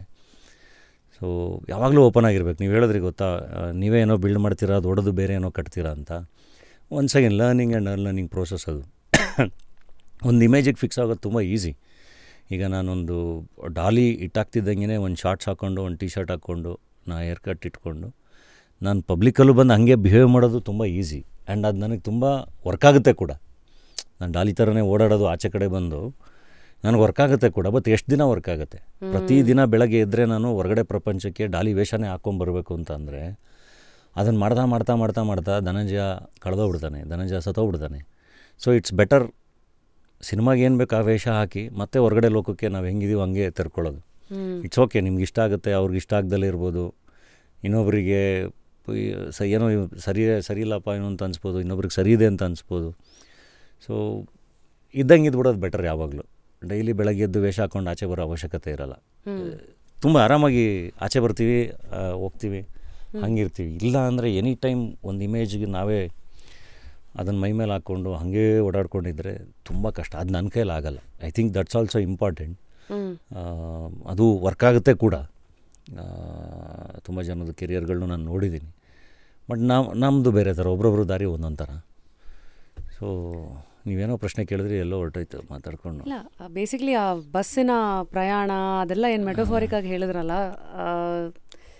ಅದೆಲ್ಲದರಲ್ಲೂ ಕಾಣಿಸಿದ್ದು ಒಂದು ನಿಮಗೆ ದೂರಾಲೋಚನೆ ಒಂದು. ಆ್ಯಂಡ್ ಆ ಪ್ರಯಾಣದಲ್ಲಿ ಎಲ್ಲವನ್ನು ಹೆಂಗೆ ಕಲಿತೀರಾ, ಯಾವುದನ್ನ ಹೆಂಗೆ ಅಪ್ಲೈ ಮಾಡಿಕೊಂಡು ಮುಂದಕ್ಕೆ ಹೋಗ್ತೀರಾ ಅಂತ. ಸೊ ಈ ಜರ್ನಿನಲ್ಲ ಏನು 11th ಇಯರ್ ಇಲ್ಲಿಗೆ ಬಂದು ನಿಂತಿದ್ದೀರಾ. ಎಲ್ಲಿಗೆ ಹೋಗ್ಬೇಕು ಅಂತ ನಮಗೆ ಗೊತ್ತಿರಬೇಕಲ್ಲ, ಅದ್ರ ಕಡೆಗೆ ಅಷ್ಟೇ ಫೋಕಸ್ ಇರಬೇಕು. ಮಧ್ಯ ಹೇಳಿದ್ನಲ್ಲ, ಫೈನಾನ್ಷಿಯಲ್ ಲಾಸಸ್ಸು ಆಗುತ್ತೆ. ನಿಮ್ಗೆ ಎಲ್ಲರೂ ಕೇಳಿದ್ರು ಎಲ್ಲ ಆರ್ಟಿಸ್ಟ್ಗಳು ಹೇಳ್ತಾರೆ, ನಮ್ಗೆ ಅದು ಪೇಮೆಂಟ್ ಸಿಕ್ಕಿಲ್ಲ, ಇದಾಗಿಲ್ಲ, ಅದಾಗಿಲ್ಲ. ಎಲ್ರದ್ದು ಅವ್ರವ್ರದ್ದೇ ಕಥೆಗಳಿರುತ್ತೆ. ಅದೆಲ್ಲದ್ರ ಮಧ್ಯೆ, ಆ ಕಥೆಗಳ ಮಧ್ಯೆ ರಿಯಾಲಿಟಿ ಆ್ಯಂಡ್ ನಿಮ್ಮ ಗೋಲನ್ನು ಮುಟ್ಟೋ ಒಂದು ಕ್ಲಾರಿಟಿ ಆಫ್ ಥಾಟ್. ಯಾವುದನ್ನ ಲಾಸ್ ಅನ್ಕೋತೀವಿ ನಾವು, ಯಾವುದನ್ನ ಗೇನ್ ಅನ್ಕೋತೀವಿ ಅನ್ನೋದು ತುಂಬ ಇಂಪಾರ್ಟೆಂಟ್. ಇವತ್ತು ಹಿಂದೆ ತಿರುಗಿ ನೋಡಿದ್ರೆ ಆಬ್ವಿಯಸ್ಲಿ ನಿಮಗೆ ಇನ್ನೂ ಅದರ ಪಕ್ಷಿ ನೋಟ ಚೆನ್ನಾಗಿ ಕಾಣುತ್ತೆ. ಬಟ್ ಅವತ್ತಿದ್ದಂಥ ಗೊಂದಲಗಳು ನಿಮಗೆ ಗೊತ್ತಿತ್ತು ಇಷ್ಟು ದೂರ ಬರ್ತೀರಾ ಅಥವಾ ಇದು ಹಿಂಗಾಗತ್ತೆ? ಬಿಕಾಸ್ ಎಲ್ಲೋ ಒಂದು ಲೆಕ್ಕದಲ್ಲಿ ಮಾತಾಡಬೇಕಂದ್ರೆ ಟಗರು ಬರೋವರೆಗೂ ಮೇ ಬಿ ನಿಮ್ಗಿದ್ದಿದ್ದ ಪಾತೆ ಬೇರೆ, ಟಗರು ಬಂದ ಮೇಲೆ ಒಂದು ಡಾಲಿ ಅಂತ ನಿಮ್ಮದೇ ಅಂತ ಒಂದು ಸ್ಟ್ಯಾಂಪು ಜನ ಹಾಕಿದ್ಮೇಲೆ then you have some power choice ಇರಲಿ, ಏನಕ್ಕೆ ಎಸ್ ಅನ್ಬೇಕು ನೋ ಅನ್ಬೇಕು, ಹೆಂಗೆ ಆ ವೇವನ್ನು ರೈಡ್ ಮಾಡಬೇಕು. ಅಂದರೆ ಈ ಮೊದಲೆಲ್ಲ ನಿಮಗೆ ಬಿಫೋರ್ ಟಗರು ಅಂತ ಬಂದರೆ ನನಗೆ ಈಗ ನಮಗೆ ಚಾಯ್ಸಸ್ ಇರಲಿಲ್ಲ. ಬಂದ್ವಲ್ಲ ಸಿನಿಮಾ ಮಾಡಬೇಕಿತ್ತು. ಅದು ಒಳ್ಳೊಳ್ಳೆ ನಿರ್ದೇಶಕರು ಒಳ್ಳೊಳ್ಳೆ ಟೀಮ್ಗಳಿಂದ ಬಂದಾಗ ಸಿನಿಮಾ ಮಾಡಬೇಕು. ಸೊ ಆ ಸಿನಿಮಾ ಮಾಡ್ಕೋತಾ ಅಂದರೆ ನಾನಲ್ಲಿ ಒಬ್ಬ ನಟ ಅಷ್ಟೇ. ನಾನು ಅವ್ರು ಹೇಳಿದ್ದನ್ನು ಮಾಡುವಂಥ ನಟ, ನಾನೊಬ್ಬ ಕಲಾವಿದ. ಅವ್ರು ಕೊಟ್ಟಿದ್ದನ್ನು ಇಸ್ಕೊಂಡು ಅವ್ರು ಹೇಳಿದ್ದನ್ನು ಮಾಡುವಂಥ ನಟ. ನಾನು ಯಾವುದನ್ನು ಡಿಮ್ಯಾಂಡ್ ಮಾಡೋಂಗೆ ಇರಲೇ ಇಲ್ಲ. ಆ್ಯಂಡ್ ಓಪನ್ ಡಿಸ್ಕಷನ್ ಅನ್ನೋ ಕಾನ್ಸೆಪ್ಟೇ ನನಗೆ ಕಾಣ್ತಾ ಇರಲಿಲ್ಲ. ನಾನು ಹೆಂಗೆ ಇದು ಸಾಧ್ಯ ಅಂತಲೇ ಅನಿಸೋದು ನನಗೆ. ಹಾಂ. So but at the same time survival ಪ್ರಶ್ನೆ. ನಂದು ಸಿನಿಮಾಗಳು ಬರಬೇಕು, ನಾನು ಜನಕ್ಕೆ ತಲುಪಬೇಕು ಅಂತ. ಸೊ ಆ್ಯಕ್ಟ್ರಾಗಿ ಕೊನೆಗೆ ಹಿಂಗಾಗೋಯ್ತು ಅಂದರೆ ಐ ವಾಸ್ ಸೋ ಫ್ರಸ್ಟ್ರೇಟೆಡ್. ನನಗೆ ಆ ಕೋಪ ಇದು ಎಲ್ಲ ಹೆಂಗಿತ್ತು ಅಂದರೆ, ಏನು ನಾನೊಬ್ಬ ಆ್ಯಕ್ಟ್ರು ಅಂತಲೂ ಪ್ರೂವ್ ಮಾಡ್ಕೊಳಕ್ಕಾಗ್ತಿಲ್ವಲ್ಲ. ಓಕೆ, ಇಂಡಸ್ಟ್ರಿಲಿ ಇರ್ತೀವೋ ಬಿಡ್ತೀವೋ, ಮುಂದಕ್ಕೆ ಹೋಗ್ತೀವೋ, ಹೀರೋ ಆಗಿರ್ತೀವೋ ಬಿಡ್ತೀವೋ, ಪ್ರೂವ್ ಮಾಡ್ಕೊಳಕ್ಕಾಗ್ತಿಲ್ವಲ್ಲ ಅನ್ನೋ ಒಂದು ಕೋಪ. ಆವಾಗ ಬಂದಿದ್ದು ಟಗರು. ಆ್ಯಂಡ್ ಟಗರ ನಂತರದ ಫೇಸ್ ಒನ್ಸ್ ಅಗೈನ್ ನಿಮಗೆ ಮತ್ತೆ ವಿಲನ್ಗಳು, ಸಪೋರ್ಟಿಂಗ್ ಕ್ಯಾರೆಕ್ಟರ್ಸು ಅದೇ ಮಾಡಿಕೊಂಡು ಬಂದೆ.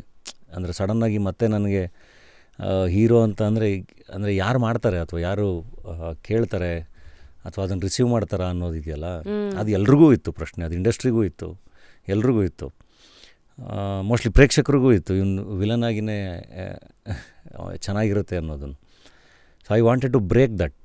ಅದನ್ನು ಬ್ರೇಕ್ ಮಾಡಬೇಕು ಅಂತ ಅಂದಾಗ ಆ್ಯಂಡ್ ಒನ್ಸ್ ಅಗೈನ್ ಹೊರಗಡೆ ಹೋದಾಗೆಲ್ಲ ಜನ ತುಂಬ ಪ್ರೀತಿಸೋರು, ಡಾಲಿ ಅಂತ ಕೂಗೋರು, ಸೇರೋರು, ನಾನು ಹೇಳ್ತಿರೋದು ಸಾವಿರಾರು ಜನ ಸೇರೋರು. ಹೇಗೆ ಇದು ಓಕೆ, ಇದು ಟಿಕೆಟ್ಸ್ ಆಗಿ ಕನ್ವರ್ಟ್ ಆಗಬೇಕಲ್ವ, ನನಗೋಸ್ಕರ ಒಂದು ಸಿನಿಮಾ ಮಾಡಬೇಕಲ್ವ ಅಂತ. ಸೊ ನಾನು ಹೇಳ್ತಾ ಇದ್ದೆ ನಮ್ಮ ಬೇರೆ ನಿರ್ಮಾಪಕರುಗಳಿಗೆ, ನನ್ನ ಫ್ರೆಂಡ್ಸ್ಗೆ ಎಲ್ಲ. ಅದು ಯಾರಾದರೂ ಒಬ್ಬರು ಯಾವ ನಿರ್ಮಾಪಕ ಯಾವ ನಿರ್ದೇಶಕ ಮಾಡ್ತಾನೆ ಗೊತ್ತಿಲ್ಲ, ಒಂದು ಒಳ್ಳೆ ಸಿನಿಮಾ ಮಾಡಿದ್ರೆ ಅವರೆಲ್ಲರೂ ನನಗೋಸ್ಕರ ಥಿಯೇಟ್ರಿಗೆ ಬರ್ತಾರೆ ಅಂತ. ಅದು ಕೊನೆಗೆ ನಂದೇ ನಿರ್ಮಾಣದಲ್ಲ ಮಾಡ್ಕೋಬೇಕಾಯ್ತು ಬಡವರ ರಾಸ್ಕಲಲ್ಲಿ. ಆ್ಯಂಡ್ ಇನ್ಫ್ಯಾಕ್ಟ್ ರತ್ನ ಪ್ರಪಂಚ OTTಲಿ ಬಂತು. ರತ್ನ ಪ್ರಪಂಚ ಆ ಇಮೇಜ್ನ ತುಂಬ ಚೆನ್ನಾಗಿ ಬ್ರೇಕ್ ಮಾಡ್ತು. ಆ ಸ್ಕ್ರಿಪ್ಟ್ ಕೇಳಿದಾಗ ಜಯನಗರ 4th ಬ್ಲಾಕ್ ಮಾಡಿರೋ ಅದನ್ನು ಇವತ್ತಿಗೂ ಹೊಗಳೋ ಆಡಿಯನ್ಸ್ ಇದಾರಲ್ಲ, ಅವ್ರು ಇಷ್ಟಪಡ್ತಾರೆ ಇದನ್ನು ಅಂತ. ಹಾಗೇ ನಾನು ರತ್ನ ಪ್ರಪಂಚನ ಅಪ್ರೋಚ್ ಮಾಡಿದ್ದು ಅವ್ರ ಕತೆ ಹೇಳಿದಾಗ. ಆ್ಯಂಡ್ ರೋಹಿತ್ ಯಾವಾಗಲೂ ಹೇಳೋರು, ನಾನು ಒಂದು ಶೂಟಿಂಗಲ್ಲಿ ಒಂದು 10 ಸರಿ ಕೇಳಿದ್ದೆ, 10 ಸರಿ ಒಂದು ದಿನ ಕೇಳ್ತಾನೆ ಇದ್ದೆ, ನಾನು ತಗೋತಾರೆ ಜನ ಹಿಂಗೆ ವಾಪಸ್ಸು ಅಂತ. ನಿರ್ದೇಶಕರು ಅವ್ರ ಕನ್ವಿಕ್ಷನ್ನು, ಇಲ್ಲ ಸರ್ ನಿಮ್ಗೆ 100% ವರ್ಕ್ ಆಗುತ್ತೆ ಅಂತ. ಸೊ ರತ್ನ ಪ್ರಪಂಚ ಆ ಇಮೇಜ್ ಬ್ರೇಕ್ ಮಾಡಿ ಒಂಥರ ಮನೆಗೆ ಮತ್ತೆ ವಾಪಸ್ಸು ಆ ಮನೆ ಮಗಂದು ಇದು. ಅಂದರೆ ತುಂಬ ಜನ ಫ್ಯಾಮಿಲಿ ಅಥವಾ ಚಿಕ್ಕ ಹುಡುಗರೆಲ್ಲ ಬಂದಾಗ ನನ್ನ ಹತ್ರ ಬರೋಕ್ಕೆ ಎದುರೋರು, ಆ ಡಾಲಿ, ಸೀನಾ ಇವ್ರನ್ನೆಲ್ಲ ನೋಡಿ. ಸೊ ರತ್ನ ಪ್ರಪಂಚ ಆ್ಯಂಡ್ ಬಡವರ ರಾಸ್ಕಲ್ ಥಿಯೇಟ್ರ್ ಬಿಸ್ನೆಸ್ಸು ಪ್ರೂವ್ ಆಯಿತು. ಅದಾದಮೇಲೆ ಫ್ಯಾಮಿಲಿ ಎಲ್ಲದೂ ನನಗೆ ಮತ್ತೆ ವಾಪಸ್ ಹತ್ತಿರ ಆಗಿದ್ದು. ಸೊ ಆ ಬಿಸ್ನೆಸ್ ಪ್ರೂವ್ ಮಾಡ್ಕೊಳ್ಳೋದು ತುಂಬ ಇಂಪಾರ್ಟೆಂಟ್ ಆಗಿತ್ತು ಥಿಯೇಟ್ರಲ್ಲಿ. ಇವತ್ತು ನಾನು ಬಂದು ನಿಮ್ಮ ಮುಂದೆ ಕೂತ್ಕೊಂಡು ಮಾತಾಡೋಕ್ಕೆ ನಾನು ಆ ಥಿಯೇಟ್ರಲ್ಲಿ ಆ ಬಿಸ್ನೆಸ್ ಪ್ರೂವ್ ಮಾಡ್ಕೊಳ್ಳಿಲ್ಲ ಅಂದಿದ್ರೆ ಖಂಡಿತ ಮತ್ತೆ ನಾನು ಡಾಲಿ ಆದಮೇಲೂ ಕೂಡ ಕಳೆದೋಗಿರ್ತಾ ಇದ್ದೆ. ನಾನು ನಿರ್ಮಾಪಕ ಆಗಬೇಕು ಅಂತ ಯಾವತ್ತೂ ನನ್ನ ಕನಸಲ್ಲೂ ಕಂಡಿದ್ದವನಲ್ಲ. ಬಟ್ ಇಲ್ಲಿಯ ಅನಿವಾರ್ಯತೆ ನಿರ್ಮಾಪಕನ ಮಾಡ್ತು. ಮತ್ತು ಆ ಬಿಸ್ನೆಸ್ನ ಇನ್ನೊಂಚೂರು ದೊಡ್ಡದು ಮಾಡ್ಕೋಬೇಕು. ಇಲ್ಲಿ ಅನಿವಾರ್ಯತೆ ಹೆಡ್ ಬುಷ್ ಅನ್ನೋ ಸಿನಿಮಾ ನಿರ್ಮಾಣ ಮಾಡಿಸ್ತು. ಅದಾದಮೇಲೆ ಮತ್ತೆ ಓಕೆ, ನಾನು ನಿರ್ಮಾಣ ನಿಲ್ಲಿಸಬಾರ್ದು ಇಲ್ಲಿ. ಅಂದರೆ ಇಲ್ಲಿ ಇನ್ನೊಂದಿಷ್ಟು ಜನ ನಿರ್ದೇಶಕರು ಬೇಕು, ಕಲಾವಿದರುಗಳು ಬೇಕು, ಆಪ್ಷನ್ಗಳು ಬೇಕು, ಟ್ಯಾಲೆಂಟ್ಸ್ ಬೇಕು ಅಂತ ಹೇಳಿ. ಸೊ ಕೆಲವೊಂದು ಸ್ಕ್ರಿಪ್ಟ್ಗಳನ್ನೆಲ್ಲ ನಾವು ಮಾಡೋಕ್ಕಾಗಲ್ಲ. ಬಟ್ ಒಳ್ಳೊಳ್ಳೆ ನಿರ್ದೇಶಕರು ಒಳ್ಳೊಳ್ಳೆ ಸ್ಕ್ರಿಪ್ಟ್ಗಳು ಮಾಡ್ಕೊಬಂದಿರ್ತಾರೆ. ಸೊ ಅದು ನಮ್ದಾಗಬೇಕು. ಅದರಿಂದ ಇನ್ನೊಂದಿಷ್ಟೇನೋ ಆಗಬೇಕು ಅಂತ ಹೇಳಿ ಮತ್ತು ಅದು ನಿರ್ಮಾಣ ಹಂಗೆ ಕಂಟಿನ್ಯೂ ಆಯಿತು ಬೇರೆ ಬೇರೆ ಟ್ಯಾಲೆಂಟ್ಸ್ಗಳಿಗೆ. ಸೊ ಅದಕ್ಕೋಸ್ಕರ ಮತ್ತೆ ದುಡಿಬೇಕಾಯಿತು.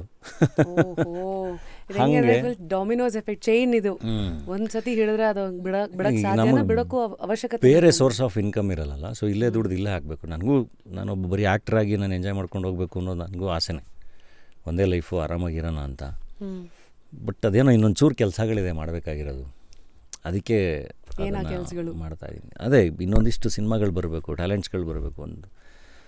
ಅದೇನೋ ಆಗಬೇಕದು. ಅಂದರೆ ಆ್ಯಸ್ ಎ ಇಂಡಸ್ಟ್ರಿ ಇನ್ನೂ ತುಂಬ ಟ್ಯಾಲೆಂಟ್ಗಳು ಬಂದು ಅದು ಅದು ತುಂಬ ಚೆನ್ನಾಗಿ ಆಗಬೇಕದು. ಅಂದರೆ ನಾವೇಂತೀವಿ ಈಗ ಒಂದು ಎಕೋ ಸಿಸ್ಟಮಲ್ಲಿ ಒಂದು ಕಾಡು ಅಂತ ಅಂದರೆ ಅಲ್ಲಿ ದೊಡ್ಡ ದೊಡ್ಡ ಮರಗಳಿಂದ ಹಿಡಿದು ಚಿಕ್ಕ ಚಿಕ್ಕ ಗಿಡಗಳಿಂದ ಹಿಡಿದು ಎಲ್ಲ ಥರದ ಪ್ರಾಣಿಗಳು ಎಲ್ಲದು ಹಂಗೆ ರನ್ ಆಗೋದದು. ಗಿಡ ಮರ ನದಿ ಎಲ್ಲ ಸೇರಿ ರನ್ ಆಗೋದದು. ಸಣ್ಣ ಸಣ್ಣ ಹುಳ ಹುಪ್ಪಟೆಗಳಿಂದ ಹಿಡಿದು ಎಲ್ಲದು.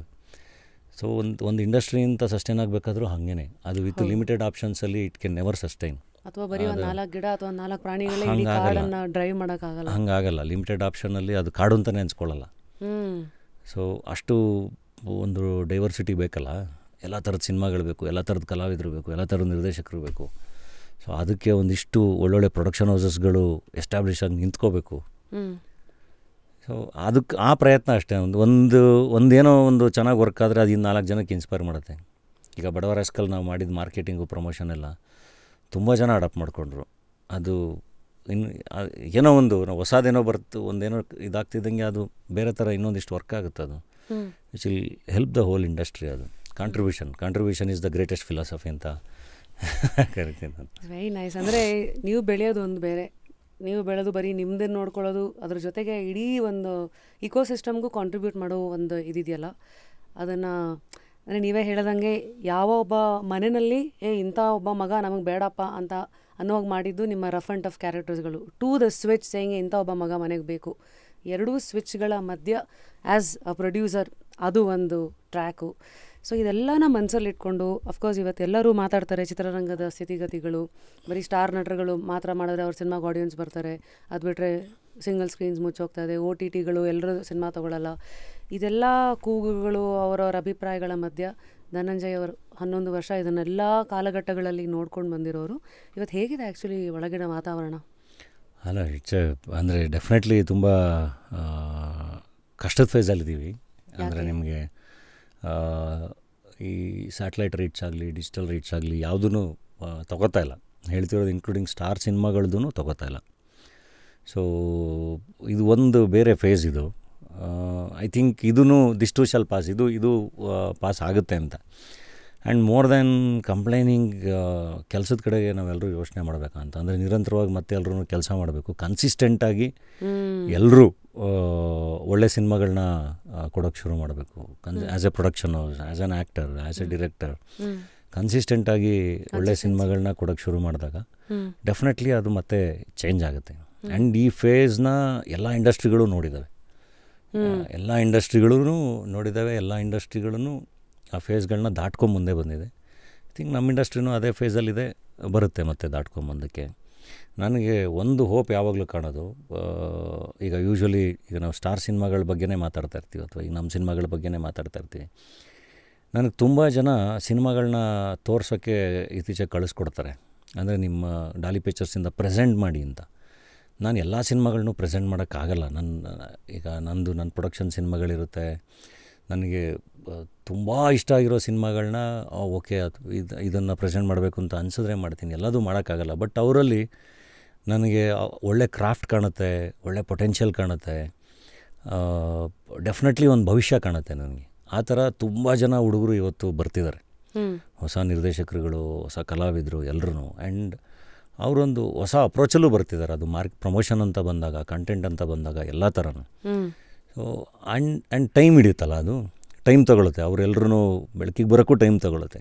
ಸಡನ್ನಾಗಿ ಒಂದೇ ಸಿನಿಮಾದಿಂದ ಅಥವಾ ರಾತ್ರಿ ಬರ್ತಿದ್ದಂಗೆ ಖಂಡಿತ ಏನೂ ಆಗಲ್ಲ. But over the time continuous ಆಗಿ ಎಲ್ಲರೂ ಕೆಲಸ ಮಾಡ್ತಾ ಬಂದಾಗ ಟೈಮ್ ತೊಗೊಳುತ್ತೆ.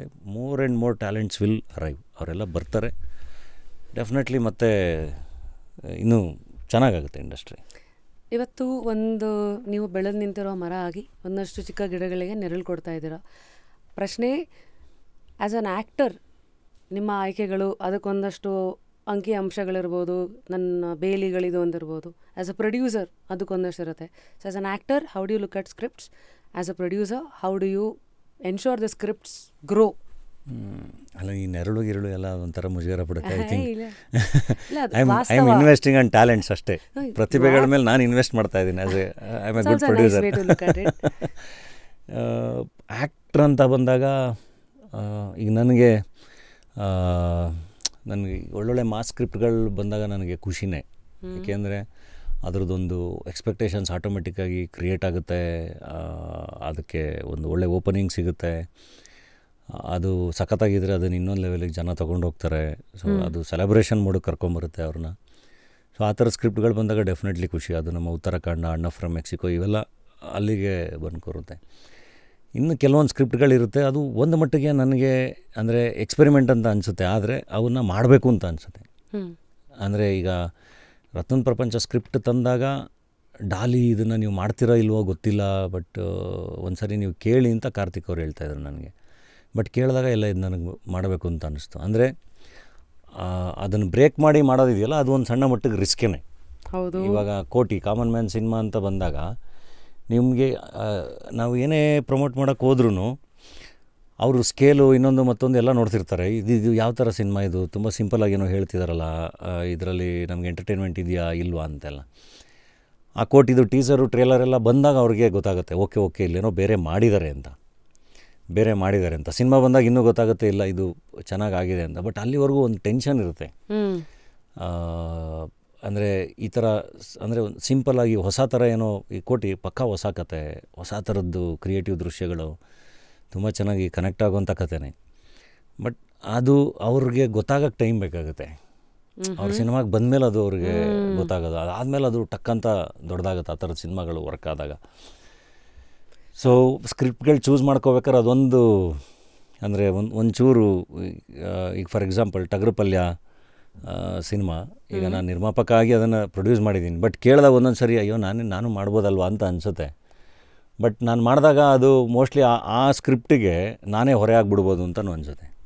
ಸೊ ನಿಮ್ಮ ಇಮೇಜು ಅಥವಾ ನಿಮ್ಮ ಹೌದು, ಅಂದರೆ ಎಕ್ಸ್ಪೆಕ್ಟೇಷನ್ಸು ಜಾಸ್ತಿ ಇರುತ್ತಲ್ಲ ಅವಾಗ. ಬಟ್ ಆ ಸ್ಕ್ರಿಪ್ಟ ಬಿಡೋಕ್ಕೆ ಇಷ್ಟ ಇರಲ್ಲ. ನಾನು ನಿರ್ಮಾಪಕ ಆಗಿ ಅದನ್ನು ಪ್ರೊಡ್ಯೂಸ್ ಮಾಡೋಕ್ಕೆ ಟ್ರೈ ಮಾಡ್ತೀನಿ. ಆ್ಯಂಡ್ ಪ್ರತಿ ಸಿನಿಮಾದಲ್ಲೂ ಹೊಸ ನಿರ್ದೇಶಕರೇ, ಬಡವರಾಸ್ಕಲ್ ಇರಲಿ, ಹೆಡ್ ಬೂಶ್ ಇರಲಿ, ಟಗರು ಪಲ್ಯ ಇರಲಿ, ಈಗ ನೆಕ್ಸ್ಟ್ ಪ್ರೊಡಕ್ಷನ್ ಬರ್ತಿರೋ 2 ಸಿನಿಮಾ ಇರಲಿ, ಇನ್ನೊಂದು ಸ್ಕ್ರಿಪ್ಟ್ ಓಕೆ ಮಾಡಿ 6ನೇ ಸಿನಿಮಾ ಪ್ರೊಡಕ್ಷನ್ಗೆ, ಅಥವಾ ನಾನು ಪ್ರೆಸೆಂಟ್ ಮಾಡಿದ ಸಿನಿಮಾಗಳಿರಲಿ, ಎಲ್ಲ ಹೊಸ ನಿರ್ದೇಶಕರು.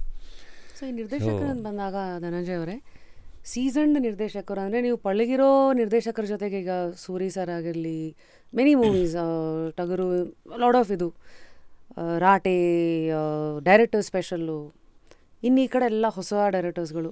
ಸೊ ಎರಡೂ ತರಹದ ಟ್ಯಾಲೆಂಟ್ ಪೂಲನ್ನು ನೀವು ನೋಡಿದಿರಲ್ಲ, ಇದೆಲ್ಲ ಪ್ರತಿ ಸತಿನೂ ನೋಡಿದಾಗ ಒಳಗೆ ಏನು ಎಳ್ಕೋತಾ ಇರ್ತಾರೆ ನೀವು? ಅಂದರೆ ಧನಂಜಯ್ ಆಸ್ ಅ ಪರ್ಸನ್ ಎಲ್ಲ ನಿಮ್ಗೆ ಏನಾದ್ರು ಡೈರೆಕ್ಷನ್ ಕಡೆಗೆ ಇಳಿಯೋ ಪ್ಲ್ಯಾನ್ ಇದೆಯಾ, ಅಥವಾ ಜನರಲಿ ಇವನ್ನೆಲ್ಲ ನೋಡಿದಾಗ ಏನಾದ್ರು ಎಳ್ಕೋತಾ ಇರ್ತೀರಲ್ಲ ಒಳಗೆ? ಕಲಿತಾ ಇರ್ತೀವಿ. ಅಂದರೆ ಒಬ್ಬೊಬ್ಬರು ಡೈರೆಕ್ಟರ್ ಜೊತೆ ಕೆಲಸ ಮಾಡಿದಾಗ್ಲೂ ಒಂದೊಂದು ಎಕ್ಸ್ಪೀರಿಯನ್ಸ್ ಅಲ್ವಾ. ಈಗ ನಂಗೆ ತುಂಬ ಜನ ಕೇಳ್ತಾರೆ, ನೀವು ಪುಷ್ಪಾಗಿ ಹೋಗಿ ವಿಲನಾಗಿ ಮಾಡಿದಿರಲ್ಲ, ಯಾಕೆ ಒಪ್ಕೊಂಡ್ರಿ ಅಂತ ಕೇಳಿದ್ರೆ, ನನಗೆ ಅಲ್ಲಿ ಸುಕುಮಾರ್ ಹತ್ರ ಎಷ್ಟೊಂದು ಕಲಿಯೋದಿರುತ್ತಲ್ವ. ಅವತ್ತಿಂದ ಇವತ್ತವರೆಗೂ ಸೂಪರ್ ಹಿಟ್ಸ್ಗಳು ಅಷ್ಟೊಂದು ಕೊಟ್ಕೊಂಡ್ಬಂದಿದ್ದಾನೆ ಮನುಷ್ಯ. ನಾವು ಅವ್ರನ್ನ ಅವ್ರ ಸಿನಿಮಾಗಳು ನೋಡ್ಕೊಂಡು ಬೆಳೆದಿದ್ದೀವಿ. ಸೊ ಇವತ್ತಿಗೂ ಅದೇ ಎನರ್ಜಿಲಿ ಅದೇ ಥರ ಸೂಪರ್ ಹಿಟ್ ಕೊಡ್ತಾರೆ ಅಂದರೆ ಅವ್ರು ಹೆಂಗೆ ಕೆಲಸ ಮಾಡ್ತಾರೆ ಅಂತ. ಅವ್ರದ್ದೊಂದು ಫೋನ್ ಬಂದರೆ ಇಲ್ಲ ಅನ್ನಂಗೆ ಇಲ್ಲ. ಅಂದರೆ ಆ ಥರ ನುಗ್ತೀನಿ ಅಷ್ಟೇ ಕೆಲವೊಂದು ಪ್ರಾಜೆಕ್ಟ್ಗಳಿಗೆ.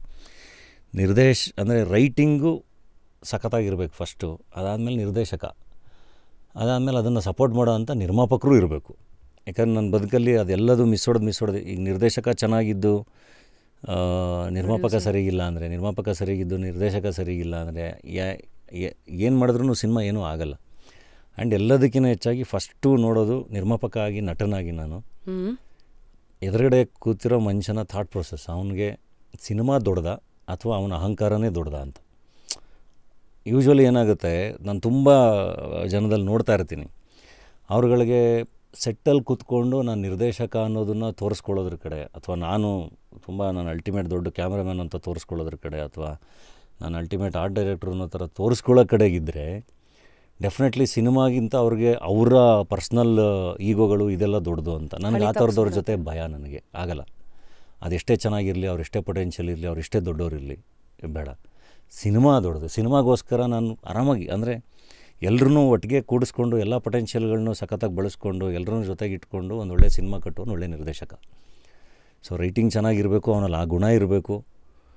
ಅವ್ನು ಸಿನಿಮಾಗೋಸ್ಕರ ಎಲ್ಲದನ್ನು ಹೇಳ್ತಿರೋದು. ಈಗ ನಾವೆಲ್ಲ ಸಿನಿಮಾಗೋಸ್ಕರ ಏನು ಬೇಕಾದರೂ ತ್ಯಾಗ ಮಾಡೋಕ್ಕೆ ರೆಡಿ ಇದ್ವಿ, ಏನು ಬೇಕಾದ್ರೂ ಮಾಡೋಕ್ಕೆ ರೆಡಿ ಇದ್ವಿ. ಹಂಗಂತ ನಾವೇನು ದೊಡ್ಡ ಸ್ಯಾಕ್ರಿಫೈಸ್ಗಳು ಕೇಳಲ್ಲ. ಬಟ್ ಸಿನಿಮಾಗೆ 100% ಆನೆಸ್ಟಾಗಿರಬೇಕು. ಅವ್ನು ಸಿನಿಮಾ ಕಮಿಟೆಡ್ ಆಗಿರಬೇಕು. ಅದು ಬಿಟ್ಟು ಬೇರೆ ಕಡೆ ಅವ್ರದ್ದು ತಲೆಗಳು ಓಡುತ್ತೆ ಅಂತ ಒಂಚೂರು ಅನಿಸಿದ್ರೂ ನಾನು ಮುಂದುವರ್ಸಲ್ಲ. ನಟನಾಗಿನೂ ಅಷ್ಟೇ, ನಿರ್ಮಾಪಕನಾಗಿನೂ ಅಷ್ಟೇ. ಅವರೆಲ್ಲ ಅದಿದೆ ಅಂದಾಗ, ಕತೆ ಚೆನ್ನಾಗಿದ್ದಾಗ, ನಿರ್ಮಾಪಕ ಆಗಿ ನಾನೇನು ಮಾಡ್ಬೋದು ಅಂತ ಅನ್ನಿಸ್ದಾಗ, ನಾನು ಅಂದ್ಕೊಂಡಿರೋ ಬಜೆಟಲ್ಲಿ ಇದ್ದಾಗ ಐ ವಿಲ್ ಪ್ರೊಡ್ಯೂಸ್. ಆ್ಯಕ್ಟ್ರಾಗಿನೂ ಅಷ್ಟೇ.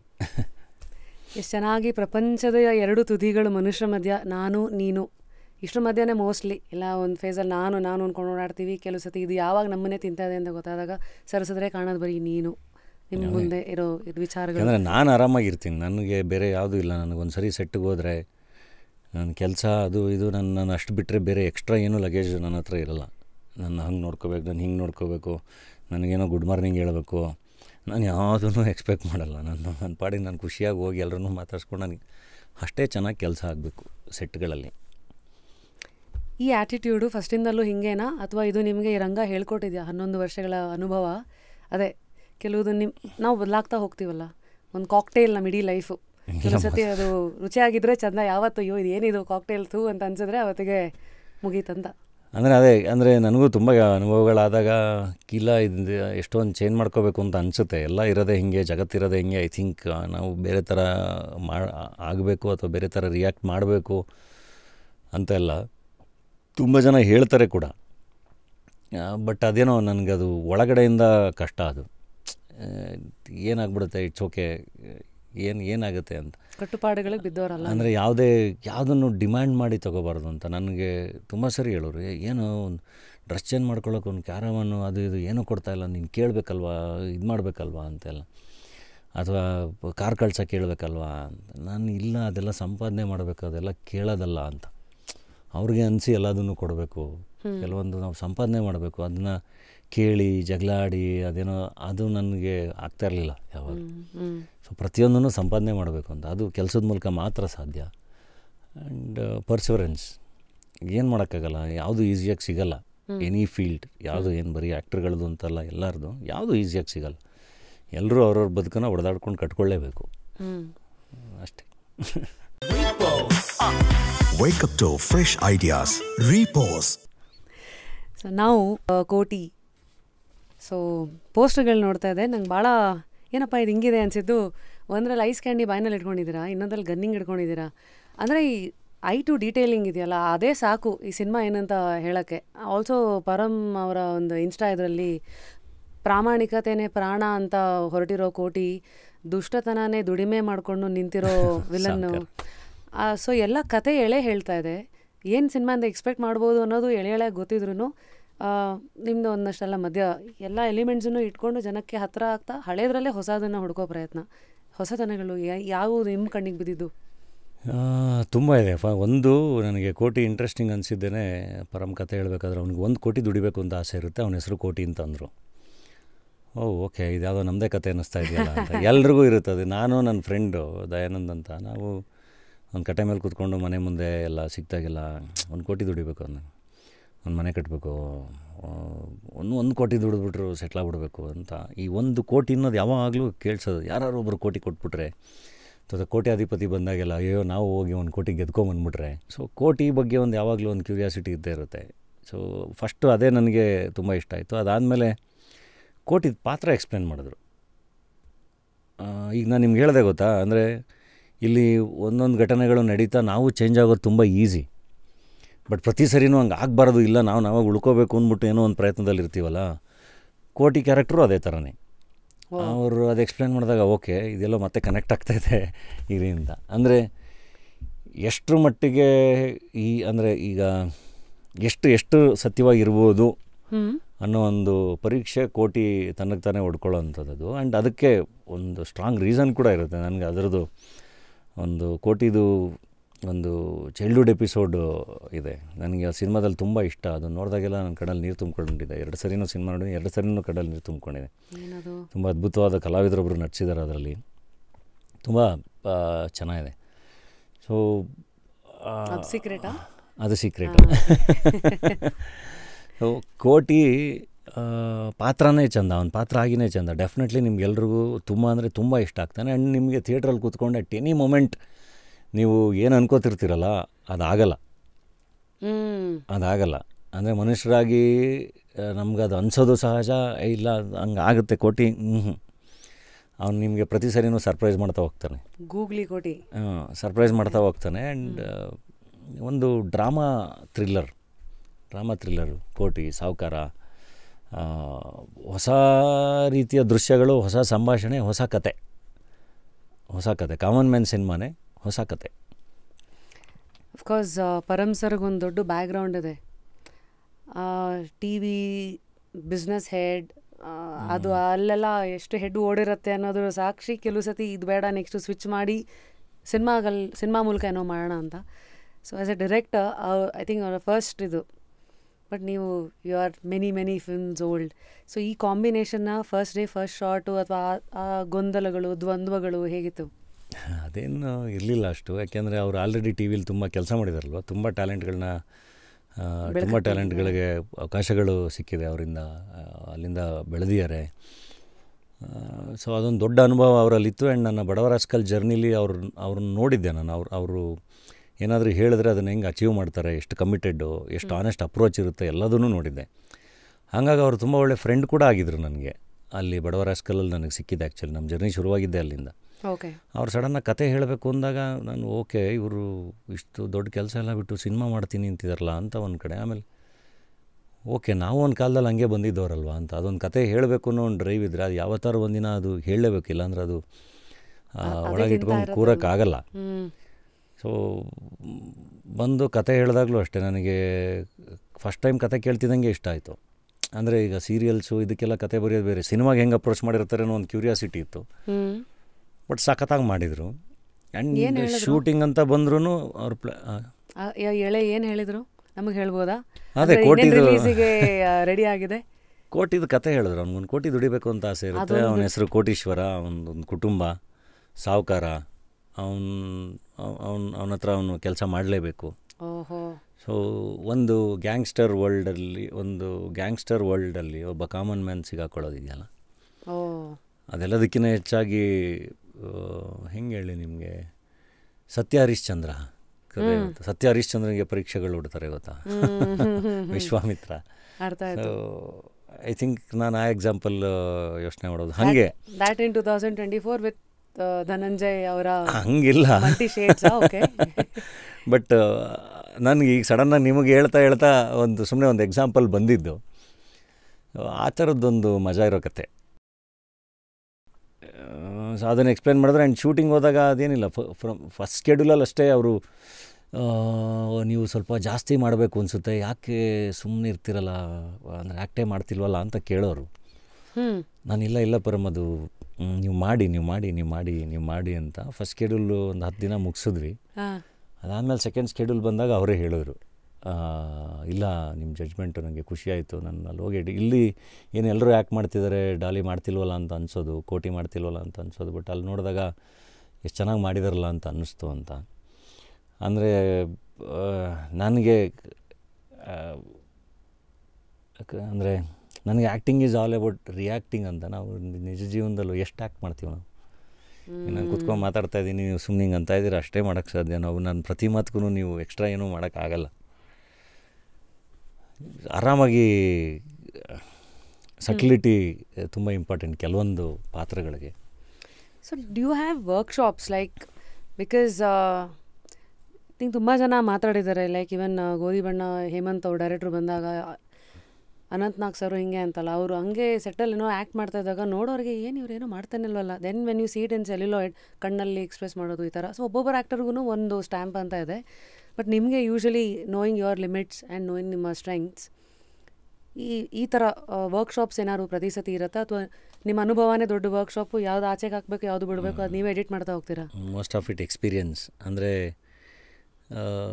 ಎಲ್ಲ ಅಂದರೆ ನಮ್ಮ ಅನುಭವಗಳು ಹೆಂಗೆ ಗೊತ್ತಾ, ಅಂದರೆ ಹೆಂಗೆ ನಾವು ಸುಮ್ಮನೆ ಈಗ ಮೈ ಮರೆತು ಏನೋ ಮಾಡ್ತಿದ್ದಾಗ ಅಥವಾ ಒಂದು ಸಣ್ಣ ಅರಿವಿಟ್ಕೊಂಡು ಏನೋ ಮಾಡ್ತಿದ್ದಾಗ ಅದು ಬೇರೆ. ಅದು ಸೊ ಆ ಅರಿವೇ ಒಂದು ಎಕ್ಸ್ಪೀರಿಯನ್ಸ್ನ ಬೇರೆ ಥರ ನೋಡೋಂಗೆ ಮಾಡೋದು. ಈಗ ನಾವೆಲ್ಲ ರೋಡಲ್ಲಿ ಹೋಗ್ತಾ ನಡೆಯೋ ಏನೋ ಒಂದು ಘಟನೆ, ಅಥವಾ ಈಗ ನಾನು ಮೊನ್ನೆ ಹೇಳ್ತಾ ಇದ್ದೆ, ಈಗ ಟ್ರಾಫಿಕಲ್ಲಿ ನಾವು ಹೋಗ್ತಾ ಇರ್ತೀವಿ, ಮುಂದ್ಗಡೆ ಯಾರ್ದೋ ಒಬ್ರದ್ದು ಗಾಡಿ ಟಚ್ ಆಗಿರುತ್ತೆ ಅಂದ್ಕೊಳ್ಳಿ, ಅವರಿಬ್ಬರು ಹೊಡೆದಾಡ್ತಿರ್ತಾರೆ. ನಮಗೆ ಇವ್ರು ಗಾಡಿ ಸೈಡ್ಗೆ ಹಾಕ್ಲಿ, ಫಸ್ಟು ಯಾಕೆ ಹೊಡೆದಾಡ್ತಿದ್ದಾರೆ, ಇವರು ಬಗೆಹರಿಸ್ಕೊಳ್ಳಿ ಅಂತ. ಡೆಫಿನೆಟ್ಲಿ ಕಾಮನ್ ಸೆನ್ಸ್ ಅದು, ಗಾಡಿ ಸೈಡ್ಗೆ ಹಾಕ್ಕೊಂಡು ಅವ್ರ ಸಮಸ್ಯೆ ಸಾಲ್ವ್ ಮಾಡ್ಕೋಬೇಕು. ಬಟ್ ಅವ್ರ ಬದುಕಲ್ಲಿ ಎಷ್ಟು ಜಂಜಾಟಗಳಿರುತ್ತೆ. ಅವ್ರಿಗೆ ಅವರ ಗಾಡಿಗಳನ್ನ, ಒಂದು ಆಟೋನೋ ಒಂದು ಕ್ಯಾಬು ಆಗಿದೆ ಅಂದರೆ ಅವರಿಬ್ಬರೂ ತಮ್ಮ ಡೈಲಿ ಸಂಪಾದನೆಗೆ ಕೆಲಸ ಮಾಡೋರಲ್ವ. ಸೊ ಅವರಿಬ್ಬರಿಗೂ ಅದು ತುಂಬ ದೊಡ್ಡದಲ್ವ. ಅವ್ರ ಗಾಡಿ ಒಂದು ಎಮೋಷನ್ ಜೊತೆಗೆ ಅದೇನೋ ಡ್ಯಾಮೇಜ್ ಆಗಿದೆ, ಏನೋ ಆಗಿದೆ, ನಂದು ಇವತ್ತು ದುಡ್ಡು ಮೇಲೆ ಇಷ್ಟು ದುಡ್ಡು ಹೋಗಿದೆ, ನಾನು ಅದನ್ನು ಇಸ್ಕೋಬೇಕು ಇವನ ಹತ್ರ ಅಂತ. ಇವನು ತಪ್ಪು, ಇವನೊಂದು ತಪ್ಪು, ಏನೋ ಒಂದು ಒಡೆದಾಟ ನಡೀತಿರುತ್ತಲ್ಲ. ಅದನ್ನು ನಾವು ಯಾವ ಥರ ಬೇಕಾದರೂ ನೋಡ್ಬೋದಲ್ವ. ಕಾರಲ್ಲಿ ಕುತ್ಕೊಂಡ್ಬಿಟ್ಟು ನೋಡಿ ಅದೊಂದು ಸ್ಕ್ರ್ಯಾಚಿಗೆ ಹೆಂಗೆ ಹೊಡೆದಾಡ್ತಾನೆ ನೋಡೋನು, ಸೈಡ್ಗೆ ಹಾಕ್ಕೊಂಡು ಹೋಗ್ಬೋದಲ್ವ ತಲೆ ಕೆಡಿಸ್ಕೊಳ್ದಂಗಿಲ್ಲಿ. ಈಗೇನು ಅವ್ನು ದುಡ್ಡು ಕೊಟ್ಬಿಡ್ತಾನ ಅಂತ. ಅವನಿಗೆ ದುಡ್ಡು ಕೊಡ್ತಾನೋ ಬಿಡ್ತಾನೋ ಸೆಕೆಂಡ್ರಿ, ಬಟ್ ಅವ್ನಿಗೆ ಆ ಟೈಮಲ್ಲಿ ಅವನಿಗೆ ಡ್ಯಾಮೇಜ್ ಆಗಿದೆ. ಅವನಿಗೆ ಅವ್ನ ಪಾಪ ರಿಯಾಕ್ಟ್ ಮಾಡ್ತಾನೆ, ಅದು ಏನೂ ಮಾಡೋಕ್ಕಾಗಲ್ಲ. ಎಲ್ಲರೂ ನಮ್ಮ ಜಾಗದಲ್ಲೇ ಕುತ್ಕೊಂಡು ನಾವು ಹಾಗೆ ರಿಯಾಕ್ಟ್ ಮಾಡಬೇಕು ಅಂತ ಅಂದರೆ ಜಗತ್ತೆಲ್ಲ ನಾವು ಅಂದ್ಕೊಂಡಂಗೆ ಇರುತ್ತೆ. ಸೊ ಅವನ ಜಾಗದಲ್ಲಿ ಪ್ರತಿ ಸರಿನೂ ಅವ್ರವ್ರ ಜಾಗದಲ್ಲಿ ಹಾಕ್ಕೊಂಡು ನೋಡ್ಬೇಕಲ್ಲ. ಸೊ ಹಂಗೆ ಅದೆಲ್ಲದೂ ಒಂದು ಎಕ್ಸ್ಪೀರಿಯೆನ್ಸ್ಗಳಲ್ವ. ಓಕೆ, ಅವನೇನೋ ಕೊಡ್ದಾಡ್ತಿದ್ದಾನೆ, ಅವ್ನು ಬೆಳಗಿಂದ ಸಂಜೆ ಏನಾಗಿರ್ಬೋದು, ಇವತ್ತು ಮನೆಗೆ ಹೋದ್ಮೇಲೆ ಅವ್ನಿಗೆ ಏನಾಗ್ಬೋದು, ಎಲ್ಲದೂ ಒಂದು ಯೋಚನೆ. ಅದು ನಿಮ್ಗೆ ಇಮ್ಯಾಜಿನೇಷನ್ಗೂ ಒಳ್ಳೆ ಇದು ಕೊಡುತ್ತೆ, ಜೊತೆಗೆ ನಿಮ್ಗೊಂದು ಎಕ್ಸ್ಪೀರಿಯೆನ್ಸ್ ಕೊಡುತ್ತೆ. ಅಥವಾ ಇಲ್ಲಿ ಯಾವುದೋ ಪುಸ್ತಕ ಓದಿದಾಗ ಇರೋ ಪಾತ್ರಗಳು, ಒಂದು ಬುಕ್ ಓದಿದ್ರೆ ನಿಮ್ಗೊಂದೊಂದು ಒಬ್ಬ ಇಡೀ ಲೇಖಕಂದು ಅಷ್ಟು ಅನುಭವ ದಗ್ದಂಗಲ್ವ ಆ ಪಾತ್ರ ಆಗಿ ಅದೆಲ್ಲದನ್ನು ನಾವು ದಕ್ಕಿಸ್ಕೊಳ್ತೀವಲ್ವ. ಹೌದು. ಸೊ ಈಗ ಆಲ್ಕೆಮಿಸ್ಟಲ್ಲಿ ಆ ಹುಡುಗನದು ಜೊತೆ ನಾನು ಕನೆಕ್ಟ್ ಆಗೋನ ಜೊತೆ ಜರ್ನಿ ಮಾಡೋಕ್ಕೆ ಶುರು ಮಾಡಿಬಿಟ್ಟಿದ್ದೆ ಅದು ಬುಕ್ ಓದ್ಬೇಕಾರೆ. ಸೊ ಆ ಹುಡುಗ ನಾನಾಗಿರ್ತೀನಲ್ಲ, ಅದು ನನಗೆ ಎಕ್ಸ್ಪೀರಿಯೆನ್ಸ್ ಅಲ್ವ ಅದು. ಹೌದು. ಸೊ ಹಂಗೆ ಅನುಭವಗಳು, ಅದು ನಿರ್ದೇಶಕರು ಕತೆ ಹೇಳಿದಾಗ ಇದೆಲ್ಲ ಅದು ಓಕೆ, ಆ ಪಾತ್ರ ಅವರು ಯಾವ ಅಪ್ರೋಚಲ್ಲಿ ಹೋಗ್ತಿದ್ದಾರೆ, ಆ ಪಾತ್ರದ ಫಿಲಾಸಫಿ ಏನು, ಅದು ಹೆಂಗೆ ಯೋಚನೆ ಮಾಡುತ್ತೆ ಅನ್ನೋದು ಕೂತ್ರೆ ಇನ್ನೆಲ್ಲ ಈಸಿ. ಆ್ಯಂಡ್ ಕೆಲವೊಂದು ಸರಿ ವರ್ಕ್ಶಾಪು ಆಗುತ್ತೆ ಕೆಲವೊಂದು ಪಾತ್ರಗಳು. ಈಗ ಅನುಭವಗಳನ್ನೇ ಇಟ್ಕೊಂಡು, ಈಗ ಅಲ್ಲಮ ಥರದ್ದು ಪಾತ್ರ ಮಾಡಬೇಕು ಅಂದರೆ ಹೆಂಗೆ ಅನುಭವದಲ್ಲಿ ಮಾಡೋದು. ಅಲ್ಲಮ ಪ್ರಭು ಹೌದು, ಅವ್ರದ್ದು ವಚನಗಳು, ಅದು ಇದು ಅವ್ರ ಫಿಲಾಸಫಿ ಅದೆಲ್ಲ ಎಷ್ಟಾಗುತ್ತಷ್ಟು ದಕ್ಕಿಸ್ಕೊಂಡು ಕೇಳಿಕೊಂಡು ನಿರ್ದೇಶಕರ ಹತ್ರ ಪ್ರಾಕ್ಟೀಸ್ ಮಾಡಿ ಅದೇನೋ ಮಾಡ್ಬೋದು. ಬಿಟ್ಟರೆ ಅದು ಎಕ್ಸ್ಪೀರಿಯೆನ್ಸಲ್ಲಿ ಮಾಡೋಕ್ಕಾಗಲ್ಲ. ಸೊ ಅದಕ್ಕೆ ಅವತ್ತಿನ ಅಲ್ಲಮ ಪ್ರಭು ನಾನು ಮಾಡಿರೋದು ಇವತ್ತು ಮಾಡಿದ್ರೆ ಮೋಸ್ಟ್ಲಿ ಇವತ್ತಿನ ಅಲ್ಲಮನ್ನು ನಾನು ಅರ್ಥ ಮಾಡ್ಕೊಂಡು ಅದು ಇನ್ನೂ ಬೇರೆ ಥರ ಬರ್ಬೋದು. ಸೊ ಹಾಗೆ ಒಂದೊಂದು ಪಾತ್ರಗಳಿಗೆ, ಒಂದೊಂದು ಸಿನಿಮಾಗಳಿಗೆ ಒಂದೊಂದು ಅಪ್ರೋಚ್. ಜೀವನದ ಒಂದೊಂದು ಅನುಭವ ಅದನ್ನು ಸಿನಿಮಾಗೆ ಹೇಗೆ ಹಾಕೋತೀರಾ ಹೇಳಿದ್ರಿ. ಅದು ನಮಗೆ ಗೊತ್ತಿಲ್ಲದಲೇ ಬರುತ್ತೆ, ನಿಮಗೆ ಗೊತ್ತಿಲ್ಲದಲೇ ಬರುತ್ತೆ ಅದು. ಈಗ ನೀವು ಇಷ್ಟೊಂದು ಮಾತಾಡ್ತಿರ್ತಿರಲ್ಲ, ನಿಮಗೆ ಗೊತ್ತಿಲ್ಲದಲೇ ನಿಮ್ದು ಯಾವುದೋ ಎಕ್ಸ್ಪೀರಿಯೆನ್ಸು ಟಕ್ಕಂತ ನೀವು ಮಾತಾಡ್ತಿರಲ್ಲ ಬರುತ್ತಲ್ಲ. ಹಾಗೆ ಆ್ಯಕ್ಟಿಂಗಲ್ಲೂ ನಿಮಗೆ ಗೊತ್ತಿಲ್ಲದಲೇ ಕೆಲವೊಂದು ಎಕ್ಸ್ಪ್ರೆಷನ್ಗಳು ಎಲ್ಲವೂ, ಕೆಲವೊಂದು ರಿಯಾಕ್ಷನ್ಗಳು, ಆ್ಯಕ್ಷನ್ ಎಲ್ಲದೂ ನಿಮಗೆ ಗೊತ್ತಿಲ್ಲದಲೇ ನಿಮ್ಮ ಅನುಭವಗಳಿಂದನೇ ಬರುತ್ತೆ. ಇದು ಹೆಂಗಾಯ್ತಂದರೆ, ಒಬ್ಬ ರೈಟರ್ ಎಷ್ಟು ಓದ್ತಾನೋ ಅಷ್ಟು ಬರೆಯೋಕ್ಕೆ ಈಸಿ ಆಗುತ್ತೆ. ಆರ್ ಜೆ ಎಷ್ಟು ನಾನು ಕೇಳಿಸ್ಕೊತೀನೋ ಮಾತಾಡೋಕ್ಕೆ ಬರುತ್ತೆ. ಹಾಗೆ ಆ್ಯಸ್ ಅನ್ ಆ್ಯಕ್ಟರ್ ಪ್ರಾಬ್ಲಿ ಎಷ್ಟು ಅಬ್ಸರ್ವ್ ಮಾಡ್ತಿರೋ ಅಷ್ಟು ಒಳಗೂ ಆಚೆ ಕೊಡೋಕ್ಕೂ ಬರುತ್ತೆ. ಅಬ್ಸರ್ವೇಷನ್ ಆ್ಯಂಡ್ ಅಬ್ಸರ್ಪ್ಷನ್, ಎಷ್ಟು ಅಬ್ಸರ್ವ್ ಮಾಡ್ತೀವಿ ಅಂತ ನೋಡೋದು, ದಕ್ಕಿಸ್ಕೊಳ್ಳೋದು, ನುಂಗಲು, ಸುತ್ತಮುತ್ತದಿಂದನೇ ತಗೋಬೇಕು. ಅಮೇಝಿಂಗ್. ನಿಮ್ಮ ಒಂದಷ್ಟು ಫಾಂಡ್ ನೆನಪುಗಳನ್ನು ಇವತ್ತು ಹೇಗೆ ಮೆಲ್ಕು ಹಾಕ್ತೀರಾ?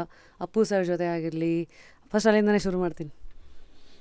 ಯಾಕಂದರೆ ಪ್ರತಿ ಸತಿನೂ ಅದು ಇದೇ ಥರ ನೋಡಿದಾಗ ನೀವು ಹೇಳೋದೇ ವಿಚಾರಗಳು ಬೇರೆ, ಮೆಲ್ಕು ಹಾಕೋದೇ. ನಂದು ಮೊದಲನೇ ಸಿನಿಮಾ ಅಪ್ಪು ಸರ್ಗೆ ಸ್ಪೆಷಲ್ ಶೋ ಇತ್ತು ರೇಣುಕಾಂಬದಲ್ಲಿ. ಅಪ್ಪು ಸರ್, ರಾಗಣ್ಣ ಎಲ್ಲ ಬಂದಿದ್ದರು. Director special. ನಾನು ಬಂದರು, ಗುರುಪ್ರಸಾದ್ ಅವರು ಪರಿಚಯ ಮಾಡಿಸಿದ್ರು. ಅದಾದಮೇಲೆ ಇಂಟರ್ವಲ್ ಬಂತು, ನಾನು ರೆಸ್ಟ್ ರೂಮ್ಗೆ ಹೋದೆ. ಪಕ್ಕದಲ್ಲಿ ಅಪ್ಪು ಸರ್ ಇದ್ದರು. ಆಗ ಅವರು ಅಲ್ಲಿ ಮಾತಾಡ್ತಾ ಕೇಳಿದ್ರು, ಆ್ಯಕ್ಟಿಂಗು ಎಲ್ಲಿ ಕಲ್ತಿರೋದು ನೀವು, ಚೆನ್ನಾಗಿ ಮಾಡಿದ್ದೀರಾ ಅಂತ. ನನಗೂ ಇಲ್ಲ ಸರ್, ಹಿಂಗೆ ನಾಟಕ ಮಾಡ್ತಾಯಿದ್ದೆ, ಅದು ಇದೆ. ಇಲ್ಲ ಚೆನ್ನಾಗಿ ಮಾಡಿದ್ದೀರಾ, ಒಳ್ಳೆ ಫ್ಯೂಚರ್ ಇದೆ ಅಂತೇಳಿ ಹೋದರು. ಅದು ಫಸ್ಟು. ಅಂದರೆ ಅದು ಆ್ಯಕ್ಚುಲಿ ಅದಕ್ಕಿಂತ ಮುಂಚೆ ಒಂದು ಮೆಮೊರಿ ಇದೆ. ಅಂದರೆ ಅದಕ್ಕಿಂತ ಮುಂಚೆ ನಮ್ಮ ಮಹೇಂದ್ರ ಸಿಂಹ ಅವರು, ನಮ್ಮ ಡೈರೆಕ್ಟರ್ ಸ್ಪೆಷಲ್ ಸಿನಿಮಾಟೋಗ್ರಫರ್, ನಮ್ಮ ಟಗರು ಸಿನಿಮಾಟೋಗ್ರಫರ್, TCS ಮ್ಯಾರಥಾನ್ಗೆ ಅಪ್ಪು ಸರು ಬ್ರ್ಯಾಂಡ್ ಅಂಬಾಸಿಡರು. ಅದರದ್ದು ಫೋಟೋ ಶೂಟ್ಗೆ ನಾನು ಮಹೇಂದ್ರ ಸಿಂಹ ಅವ್ರ ಜೊತೆ ಹೋಗಿದ್ದೆ. ಸೊ ಅಲ್ಲಿ ಅವ್ರನ್ನ ಫಸ್ಟ್ ಮಾತಾಡಿಸಿದ್ದು, ಅವ್ರ ಜೊತೆ ಫೋಟೋ ತೊಗೊಂಡಿದ್ದು. ಅವತ್ತೇನು ಐಡೆಂಟಿಟಿ ಇರಲಿಲ್ಲ, ನೆಕ್ಸ್ಟ್ ಸತಿ ಏನಿರಲಿಲ್ಲ. ಮಹೇಂದ್ರ ಸಿಂಹಜಿ ನಾನು ಬರ್ತೀನಿ ನಿಮ್ಮ ಜೊತೆ, ಏನೋ ಅಲ್ಲಿ ವರ್ಕ್ ಮಾಡ್ತೀನಿ, ಬಟ್ ಬರ್ತೀನಿ ಅಂತ ಹೇಳ್ಬಿಟ್ಟು ಅವ್ರ ಜೊತೆ ಹೋಗಿದ್ದೆ, ಕರ್ಕೊಂಡೋಗಿದ್ರು. ಆವಾಗ ಒಂದು ಫೋಟೋ ತೊಗೊಂಡಿದ್ದೆ. That was the first memory. And ತುಂಬ ಅದ್ಭುತವಾದ ಮೆಮೊರಿ ಅಂದರೆ ನಮ್ಮ ಯುವರತ್ನ ರ್ಯಾಲಿ ಬಿಫೋರ್ ರಿಲೀಸ್ ಎಲ್ಲ ಕಡೆ ಸುತ್ಕೊಂಬಂದ್ವಿ, ಜೊತೆ ಸುತ್ಕೊಂಬಂದ್ವಿ, ಒಂದು ರ್ಯಾಲಿ ಮಾಡ್ಕೊಂಬಂದ್ವಿ. ಅದು ಅದ್ಭುತವಾದ ಮೆಮೊರಿ. ತುಂಬ ವೈರಲ್ ಆಗಿರೋ ಫೋಟೋಸ್ ನೋಡಿದ್ದೀವಿ, ಒಂದು ಕ್ರೇನಿಂದ ಹಾರ ಬೀಳ್ತಾ ಇರೋದಾಗಿರಲಿ, ಇದೆಲ್ಲ. ಸೊ ಈ ಥರ ಘಟನೆಗಳು ಅವತ್ತು ಒಂಥರ ಶಕ್ತಿ ಕೊಟ್ಟಿರುತ್ತೆ. ಹೆಂಗೆ ಒಂದು ಪುಸ್ತಕ ನಾನು ಫಸ್ಟ್ ಟೈಮ್ ಓದಿದಾಗ ಬೇರೆ ಥರ ಅರ್ಥ ಆಗಿರುತ್ತೆ, ಸೆಕೆಂಡ್ ಥರ್ಡ್ ಟೈಮ್ ನೋಡಿದಾಗ you observe different things out of it. So ಈ ಥರ ನೆನಪುಗಳನ್ನು ಪ್ರತಿ ಸತಿ ಹಿಂದೆ ನೋಡಿದಾಗ್ಲೂ, ಬಿಕಾಸ್ ನೀವು ಎಷ್ಟೇ ದುಡಿರಿ ಏನೇ ಬರಲಿ, ನೆನಪುಗಳೇ ಕೊನೆಗೆ ಹೃದಯಕ್ಕೆ ಇಳಿಯೋದು. ಅವೇ ನೆನಪುಗಳೇ ನಿಮಗೆ ಅದ್ಭುತವಾದ ಕಲೆಕ್ಷನ್ನು. ನೀವು ಐ ಡೋಂಟ್ ನೋ, ನನಗೆ ಗೊತ್ತಿರೋಂಗೆ ಸಾಯಬೇಕಾದ್ರೆ ಅಯ್ಯೋ ನಾನು ಎಲ್ಲಿ ಎಷ್ಟು ದುಡ್ಡು ಇಟ್ಟಿದ್ದೀನಿ ಏನು ಅದು ಇದು ಅಥವಾ ಏನು ಮಾಡಿದ್ದೀನಿ ಅನ್ನೋದಕ್ಕಿಂತ ಒಂದಿಷ್ಟು ನೆನಪುಗಳೇ ಅನಿಸುತ್ತೆ ಬರೋದು ಎಲ್ಲವನ್ನು. ಸೊ ಒಳ್ಳೆ ನೆನಪುಗಳಿರ್ಬೇಕಲ್ಲ. ಈಗ ನಾವು ಬೆಡ್ ರಿಡನ್ ಆಗಿದ್ರೂ ನಮಗೆ ಖುಷಿ ಕೊಡೋದು ನಮ್ಮ ಮೆಮೊರೀಸೇ. ನೀವು ನಡೆದಾಡೋಕ್ಕಾಗಲಿಲ್ಲ ಅಂದ್ರೆ ಏನು ಮಾಡೋಕ್ಕಾಗಲಿಲ್ಲ ಅಂದರೆ you can travel only with your memories. ನೀವು ನಿಮ್ಮ ಫ್ರೆಂಡ್ಸ್ ಜೊತೆ ನಿಮ್ಮ ಫ್ಯಾಮಿಲಿ ಜೊತೆ ಸ್ಪೆಂಡ್ ಮಾಡಿದ ಟೈಮ್ಗಳು, ಒಳ್ಳೆ ಮೂಮೆಂಟ್ಸು, ನಿಮ್ಮ ಟ್ರಾವೆಲ್ ಮಾಡಿದ ಮೂಮೆಂಟ್ಸು ಎಲ್ಲವೂ. ಸೊ ನೆನಪುಗಳೇ ದೊಡ್ಡ ಸಂಪಾದನೆ. ನಾನು ಅದಕ್ಕೆ ಏನೋ ನನ್ನದೇ ಲೈನ್ ಇದೆ ನಾನು ಬರ್ಕೊಂಡಿದ್ದು, ಏನೋ ಖರ್ಚಾಗದಷ್ಟು ನೆನಪುಗಳಿರಬೇಕು, ಬದುಕು ಖರ್ಚಾಗಬೇಕು ಅಂತ. ಒಂದು ಲೈಫ್ ಅಂತ ಏನೋ ಕೊಟ್ಟಿರುತ್ತಲ್ಲ, ಅದನ್ನು ಜಾಸ್ತಿ ಖರ್ಚು ಮಾಡಿ ನೆನಪುಗಳನ್ನ ಸಂಪಾದನೆ ಮಾಡಬೇಕು. ಮೊಮೆಂಟ್ಸ್ಗಳು ಎಲ್ಲವೂ ಮೆಮೊರೀಸ್ ತುಂಬ ಇಂಪಾರ್ಟೆಂಟ್ ಆಗುತ್ತೆ. ಸೊ ಅವೇ ಯಾವಾಗಲೂ ನಮಗೆ ಖುಷಿ ಕೊಡೋದು.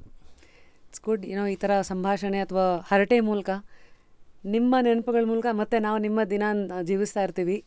ಆ್ಯಂಡ್ ಮುಂದಿನ ಹೆಸರು ಅಫ್ಕೋರ್ಸ್ ದರ್ಶನ್ ಸರ್ ವಿತ್ ಯಜಮಾನ. ಆಚೆ ಕಡೆ ಪ್ರಪಂಚ ನೋಡೋ ಕಲಾವಿದರು ಬೇರೆ, ನೀವು ಮನುಷ್ಯರಾಗಿ ಒಡನಾಟ ಇಟ್ಕೊಂಡು ನೋಡೋದು ಬೇರೆ. ಸೊ ಯಜಮಾನ ಬ್ಯೂಟಿಫುಲ್ ಎಕ್ಸ್ಪೀರಿಯೆನ್ಸ್ ಒನ್ಸ್ ಅಗೇನ್. ನನಗೆ ಅವರು ನನ್ನನ್ನು ತುಂಬ ಮುಂಚೆಯಿಂದ ನೋಡಿದರೂ ಕೂಡ, ಎಲ್ಲಿ ಟಗರಿಗಿಂತ ಮುಂಚೆ ನಾನು ಅವ್ರನ್ನ ಫಸ್ಟು ಮೀಟ್ ಮಾಡಿದ್ದು ಅಂಬರೀಷ ಸೆಟ್ಟಲ್ಲಿ. ಅದಕ್ಕಿಂತ ಮುಂಚೆ ಐ ಥಿಂಕ್ ನಮ್ಮ ರಾಟೆ ಆಡಿಯೋ ರಿಲೀಸಿಗೆ ಎಲ್ಲರೂ ಬಂದಿದ್ದರು. ದರ್ಶನ್ ಸರು, ಸುದೀಪ್ ಸರು, ಯಶ್ ಅವರು, ಇವು 3 ಜನ ಬಂದಿದ್ದರು ರಾಟೆ ಆಡಿಯೋ ರಿಲೀಸ್ಗೆ. ಸೊ ಅಲ್ಲಿ ಮೀಟ್ ಮಾಡಿದ್ದು ಅಥವಾ ಅದಕ್ಕಿಂತ ಮುಂಚೆ ಐ ಥಿಂಕ್ ಅಂಬರೀಷ ಸೆಟ್ಟಲ್ಲಿ ಸಿಕ್ಕಿದ್ದ ನಾನು ಅಂತ ಯೋಚನೆ ಮಾಡ್ತಾಯಿದ್ದೆ. ರಾಟೆ ಆಡಿಯೋ ರಿಲೀಸ್ ಮುಂಚೆ ಆಯಿತಾ ಅದು ಮುಂಚೆ ಆಯಿತಾ ಅಂತ. ಬಟ್ ನಾನು ಯಜಮಾನ ಶೂಟ್ಗೆ ಟಗರು ರಿಲೀಸಾಗಿ 1 ವಾರಕ್ಕೆ ಹೋಗಿದ್ದು. ಟಗರು ರಿಲೀಸ್ ಆಗಿತ್ತು, ಇನ್ನೊಂದು 4-5 ಡೇಸಲ್ಲಿ ನಾನು ಯಜಮಾನ ಶೂಟ್ಗೆ ಹೋದೆ. ಅವರು ಎಷ್ಟು ಖುಷಿಯಾಗಿದ್ರು ಅಂದರೆ, ನಂಗೆ ತುಂಬ ಖುಷಿ ಆಯ್ತಿರೋ ನೀವು ಗೆದ್ದಿದ್ದು, ಜನ ಎಷ್ಟು ಪ್ರೀತಿಸ್ತಾ ಇರೋದು, ನಾನು ನೋಡ್ತೀನಿ ಟಗರನ್ನ. ಆ್ಯಂಡ್ ಅಮ್ಮ ಹೋಗಿ ಫಸ್ಟ್ ಶೋನೇ ನೋಡ್ಕೊಂಬಂದಿದ್ರು. ಅಲ್ಲಿಂದ ನಾವು ಒಂದು ಮನೆಗೆ ಅವ್ರ ಮನೆಗೆ ಹೋದ್ವಿ. ಅಲ್ಲಿ ಫಸ್ಟ್ ಶೋನೇ ನೋಡ್ಕೊಂಬಂದಿದ್ರು ದರ್ಶನ್ ಸರ್ ಅವ್ರ ತಾಯಿ. ಅವರು ತುಂಬ ಖುಷಿಯಿಂದ ತಪ್ಪಿಕೊಂಡು, ಮನೆ ಚೆನ್ನಾಗಿ ಮಾಡಿದ್ಯಾ, ಒಳ್ಳೆಯದಾಗುತ್ತೆ ಅಂತ ಎಲ್ಲ. So that was a very emotional moment. ಅಂದರೆ ತುಂಬ ಖುಷಿಯಾಗಿದ್ರು ಅವರು.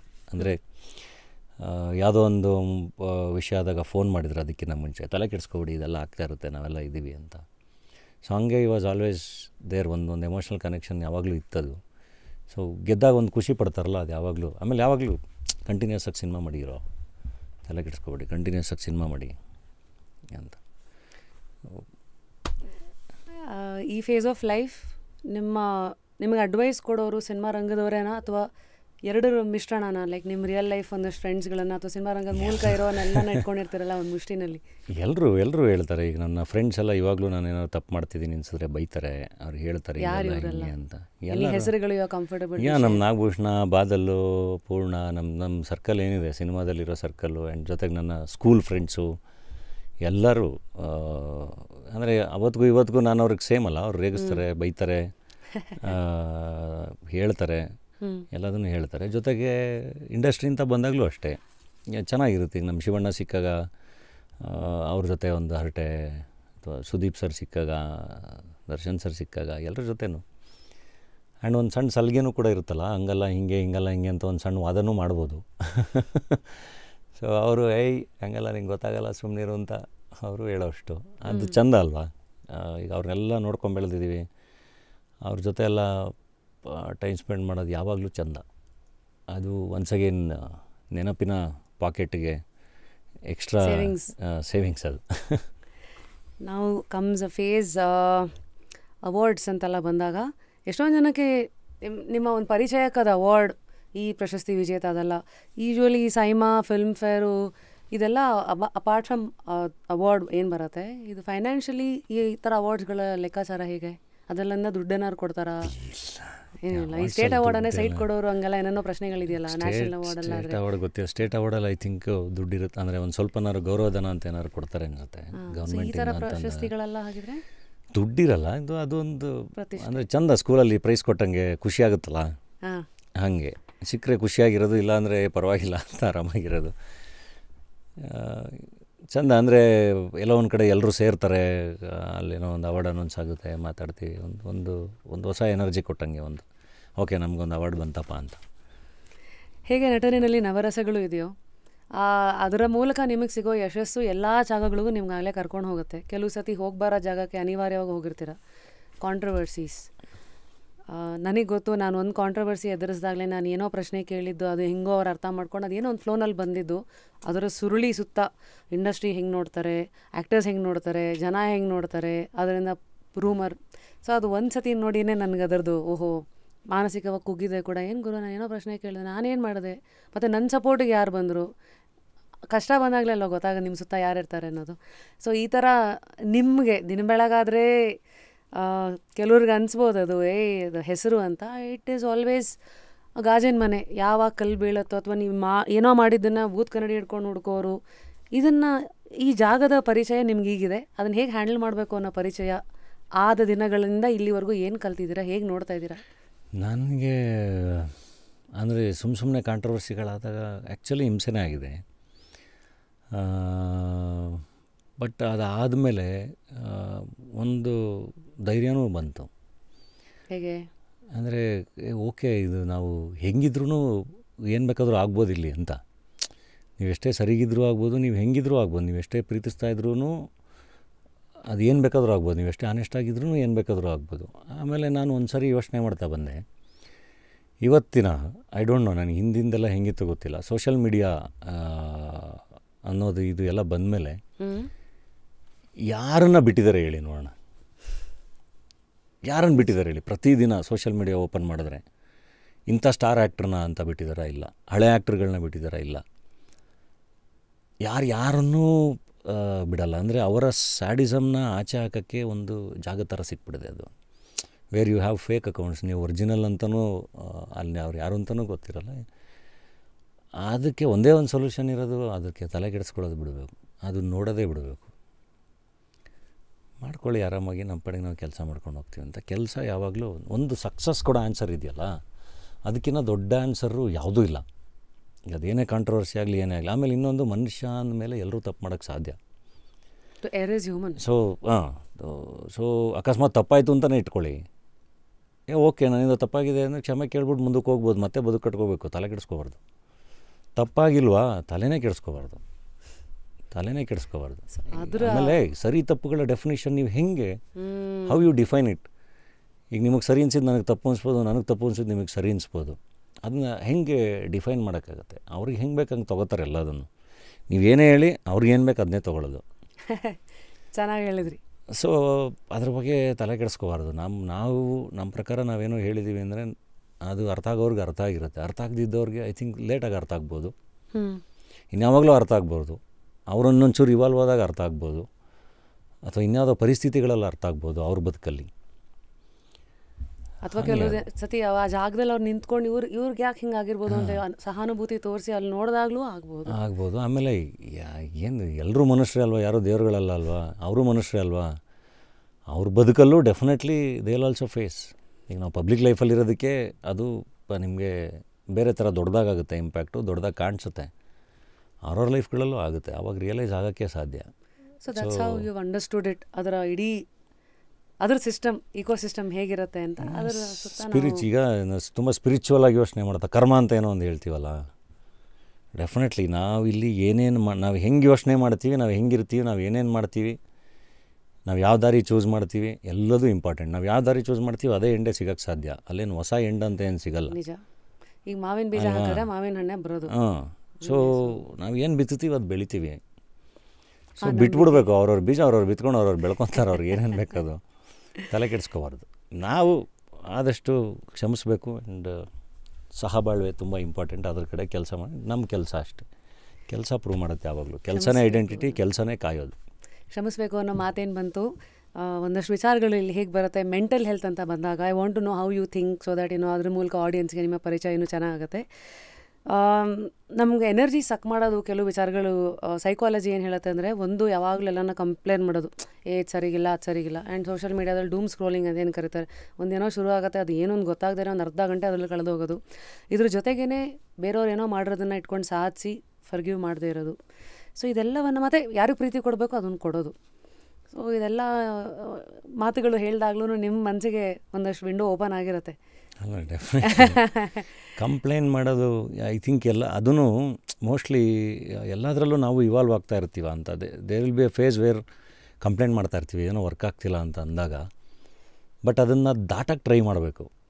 ನಾವು ಅದೇ ಫೇಸಲ್ಲೇ ಉಳ್ಕೊಂಬಿಟ್ರೆ ಕಷ್ಟ. ಜೀವನ ಪೂರ್ತಿ ಕಂಪ್ಲೇಂಟ್ ಮಾಡ್ಕೊಂಡು ಹಾಗೆ ಇರ್ತೀವಿ. ಸೊ ನಾವು ಯಾವ್ದ್ರ ಬಗ್ಗೆ ಏನಾದ್ರು ಕಂಪ್ಲೇಂಟ್ ಮಾಡ್ತಿದ್ದೀವಿ ಅಂದರೆ ಓಕೆ, ಅಲ್ಲೇನೋ ಸಮಸ್ಯೆ ಇದೆ ಅಂತ ತಾನೆ, ಅದರಿಂದ ನಾವೇನೋ ಕಲ್ತ್ಕೊಂಡು ನಾವು ಮುಂದಕ್ಕೆ ಹೋಗ್ಬೇಕು. ಅದನ್ನು ಸೊ ಯಾವಾಗಲೂ ಕಂಪ್ಲೇಂಟ್ ಮಾಡೋದಕ್ಕಿಂತ ಹೆಚ್ಚಾಗಿ ಸೊಲ್ಯೂಷನ್ ಕಡೆಗೆ ಯೋಚನೆ ಮಾಡಬೇಕು. ಏನೋ ಸಮಸ್ಯೆ ಆಯಿತಾ ಕಂಪ್ಲೇಂಟ್ ಮಾಡ್ಕೊಂಡು ಕೂತ್ಕೊಳ್ಳೋದ್ರ ಅರ್ಥ what next. Like how you did it. ಕೆಲವು ಚಿತ್ರಗಳಾಗಿಲ್ಲ, that made you a producer, that made you a lyricist. What next. ಒಂದೇ ಜೀವನ, ತುಂಬ ಕಮ್ಮಿ ಟೈಮ್ ಇದೆ, ಆಯಿತು ಒದ್ದಾಡ್ಕೊಂಡು ಕೂರೋದ್ರಲ್ಲಿ ಅರ್ಥ ಇಲ್ಲ. ಹೌದು, ನೋವಾಗುತ್ತೆ. ಈಗ ಸಮಸ್ಯೆಗಳು ಅಂದಾಗ ಎಲ್ಲ ಥರದ ಸಮಸ್ಯೆಗಳು ಇರುತ್ತೆ. ಓಕೆ, ನೋವಾಗುತ್ತೆ, ಕಂಪ್ಲೇಂಟ್ ಮಾಡಿಕೊಡೋ. ಈಗ ಫಾರ್ ಎಕ್ಸಾಂಪಲ್, ಈಗ ಎಲ್ರಿಗೂ ಕನೆಕ್ಟ್ ಆಗೋ ಎಕ್ಸಾಂಪಲ್ ತೊಗೋಬೇಕು ಅಂದರೆ ಲವ್ ಫೇಲ್ಯೂರ್ಗಳು ಆಗೋಯ್ತು. ಏನು ಮಾಡೋಕ್ಕಾಗಲ್ಲ. ಫೋರ್ಸ್ಫುಲಿ ನಾವು ಯಾರ ಜೊತೆನೋ ಅವ್ರನ್ನ ಫೋರ್ಸ್ ಮಾಡಿ ಇಟ್ಕೊಳ್ಳೋಕ್ಕಾಗಲ್ಲ, ಅಥವಾ ಅವ್ರು ಫೋರ್ಸ್ ಮಾಡಿ ನಮ್ಮನ್ನು ಇಟ್ಕೊಳ್ಳೋಕ್ಕಾಗಲ್ಲ, ಜೊತೆಗಿರೋಕ್ಕಾಗಲ್ಲ, ಆಗೋಯ್ತು. ಆ್ಯಂಡ್ ನಾನು ನೋವು ಆಗಲ್ಲ ಅಂತ ಅಲ್ಲ, ಆಗುತ್ತೆ. ಬಟ್ ಅದರಿಂದ ಎಷ್ಟು ಬೇಗ ಆಚೆ ಬರೋಕ್ಕೆ ಸಾಧ್ಯ ಇದೆ, ಅದಕ್ಕೆ ಏನು ಮಾಡಬೇಕು, ಯೋಚನೆ ಮಾಡಬೇಕು. ಕೆಲಸ ಇದು, ಆಮೇಲೆ ಎಲ್ಲರೂ ಬದುಕಲು ತಂದೆ ತಾಯಿ ಅದು ಇದು ಇನ್ನೂ ಸಾಕಷ್ಟು ವಿಷಯಗಳಿದೆಯಲ್ಲ. ನಿಮ್ದು ಒಂದೇ ಲೈಫು, ನಿಮ್ಮ ಬದುಕು ನೀವು ಕಟ್ಕೋಬೇಕು. ಅದೇ ಒಂದು 2-3 ವರ್ಷ ಆದಮೇಲೆ ಈ ಲವ್ ಫೇಲಿಯರ್ ಆಗಿರೋರನ್ನ ಕೇಳಿ ಒಂಚೂರು ಹಿಂದೆ ನೋಡಿದ್ರೆ ಅದು ಇವತ್ತು ಅದಕ್ಕೆ ಇಬ್ಬರಿಗೂ ಮೋಸ್ಟ್ಲಿ ಹುಡುಗ ಹುಡುಗಿ ಇಬ್ಬರಿಗೂ ಅದು ತಮಾಷೆ ಅನಿಸ್ತಾ ಇರುತ್ತೆ. ಅವತ್ತಿಗೆ ಓಕೆ ಅದೆಲ್ಲದೂ ಆಗಿರುತ್ತೆ ದಾಟ್ ಬಂದಾಗ. ಹಾಗಾಗಿ ಯಾವ ಸಮಸ್ಯೆಗಳಿಂದ ಎಷ್ಟು ಬೇಗ ನಾವು ಆಚೆ ಬರ್ತೀವಿ ಅಂತ ಅದು ತುಂಬ important. So stop complaining and work towards solution. What next should be the question always. ಯಾವಾಗಲೂ ಆದಷ್ಟು ಬೇಗ ಅದನ್ನು ಮುಂದಕ್ಕೆ ಯೋಚನೆ ಮಾಡಬೇಕು.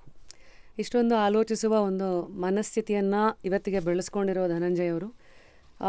ದೇವರು ದಿಂಡ್ರು ಆಲೋಚನೆಗಳೆಲ್ಲ ಹೇಗೆ, ಯೂಶ್ವಲಿ ಒಂದು ಇಂಗ್ಲೀಷಲ್ಲಿ ಫೇಮಸ್ ಹೆಂಗಿದೆ, a thinking mind will always question the concept of god ಅಂತ.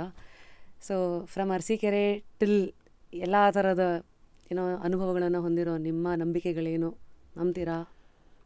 ಈಗ ನಾನು ನನ್ನ ಚಿಕ್ಕ ಹುಡುಗನಲ್ಲಿ ನಾನು ಸ್ಕೂಲ್ಗೆ ಹೋಗೋಕ್ಕಿಂತ ಮುಂಚೆ ಬೆಳಗ್ಗೆ ಎದ್ದು ನಮ್ಮ ದೊಡ್ಡಪ್ಪನ ಮನೇಲಿ ಓದಿದ್ದು ನಾನು. ದೇವ್ರ ಕೋಣೆ ಕ್ಲೀನ್ ಮಾಡ್ತಿದ್ದಿದ್ದು ನಾನು, ಹೂವು ಎತ್ತಿಡ್ತಿದ್ದಿದ್ದು ನಾನು, ಸ್ನಾನ ಮಾಡಿ ವಿಭೂತಿ ಇಟ್ಕೊಂಡು ಗಂಧ ಇಟ್ಕೊಂಡು ಸ್ಕೂಲ್ಗೆ ಹೋಗ್ತಾಯಿದ್ದೆ ನಾನು. That was me. ನಾನು ಹೇಳ್ತಿರೋದು ಚೈಲ್ಡ್ಹುಡ್ಡಿಂದ ನಾನು. ಅಂದರೆ ತುಂಬ ಭಕ್ತಿ. ಅದಾದಮೇಲೆ ಐ ಥಿಂಕ್ ಹೋಗ್ತಾ ನನಗೆ ಓಕೆ ಒಂದು ಶಕ್ತಿ ಇದೆ, ನಾನು ಅದನ್ನು ನಂಬ್ತೀನಿ. ಒಂದೇನೋ ಒಂದು ಶಕ್ತಿ ನಮ್ಮನ್ನು ಕಾಯುತ್ತೆ ಅನ್ನೋದು ಎಸ್ ನಾನು ನಂಬ್ತೀನಿ. ಬಟ್ ನಾನು ಬೆಳಗ್ಗೆ ಎದ್ದು ನನ್ನ ಪಡೆ ನನ್ನ ಕೈ ಮುಗಿದು ನಾನು ಕೆಲ್ಸಕ್ಕೆ ಹೋಗ್ತೀನಿ. ನನಗೆ ಹಿಂಗೆ ಮಾಡಬೇಕು, ಹಿಂಗೆ ಪೂಜೆ ಮಾಡಬೇಕು ಅನ್ನೋದು ಇಲ್ಲ. ಈಗ ನಮ್ಮ ಮನೆಗೆ ಹೋದಾಗ ಮಾಡ್ತಾರೆ ಅವರೆಲ್ಲ, ನಮ್ಮ ಮನೇಲೆಲ್ಲ ಪೂಜೆ ಮಾಡ್ತಿರ್ತಾರೆ. Will be part of it. ನಮ್ಮ ಮನೆಯಿಂದ ದೇವಸ್ಥಾನಕ್ಕೆ ಕರ್ಕೊಂಡು ಹೋಗ್ತಾರೆ, ನನ್ನ ಫ್ರೆಂಡ್ಸ್ ದೇವಸ್ಥಾನಕ್ಕೆ ಕರ್ಕೊಂಡು ಹೋಗ್ತಾರೆ, ನಮ್ಮ ನಿರ್ಮಾಪಕರು ದೇವಸ್ಥಾನಕ್ಕೆ ಕರ್ಕೊಂಡು ಹೋಗ್ತಾರೆ. ನಾವು ಹೋಗ್ತೀನಿ. ನನಗೆ ಚಾಮುಂಡಿ ಬೆಟ್ಟಕ್ಕೆ ಹೋಗಿ ತುಂಬ ಇಷ್ಟ. ಮೈಸೂರಲ್ಲಿದ್ದಾಗ ಹೋದಾಗೆಲ್ಲ ಮೈಸೂರು ಚಾಮುಂಡಿ ಬೆಟ್ಟಕ್ಕೆ ಹೋಗ್ತೀನಿ, ಮಲೆಮಾದಪ್ಪಂಗೆ ಹೋಗ್ತೀನಿ.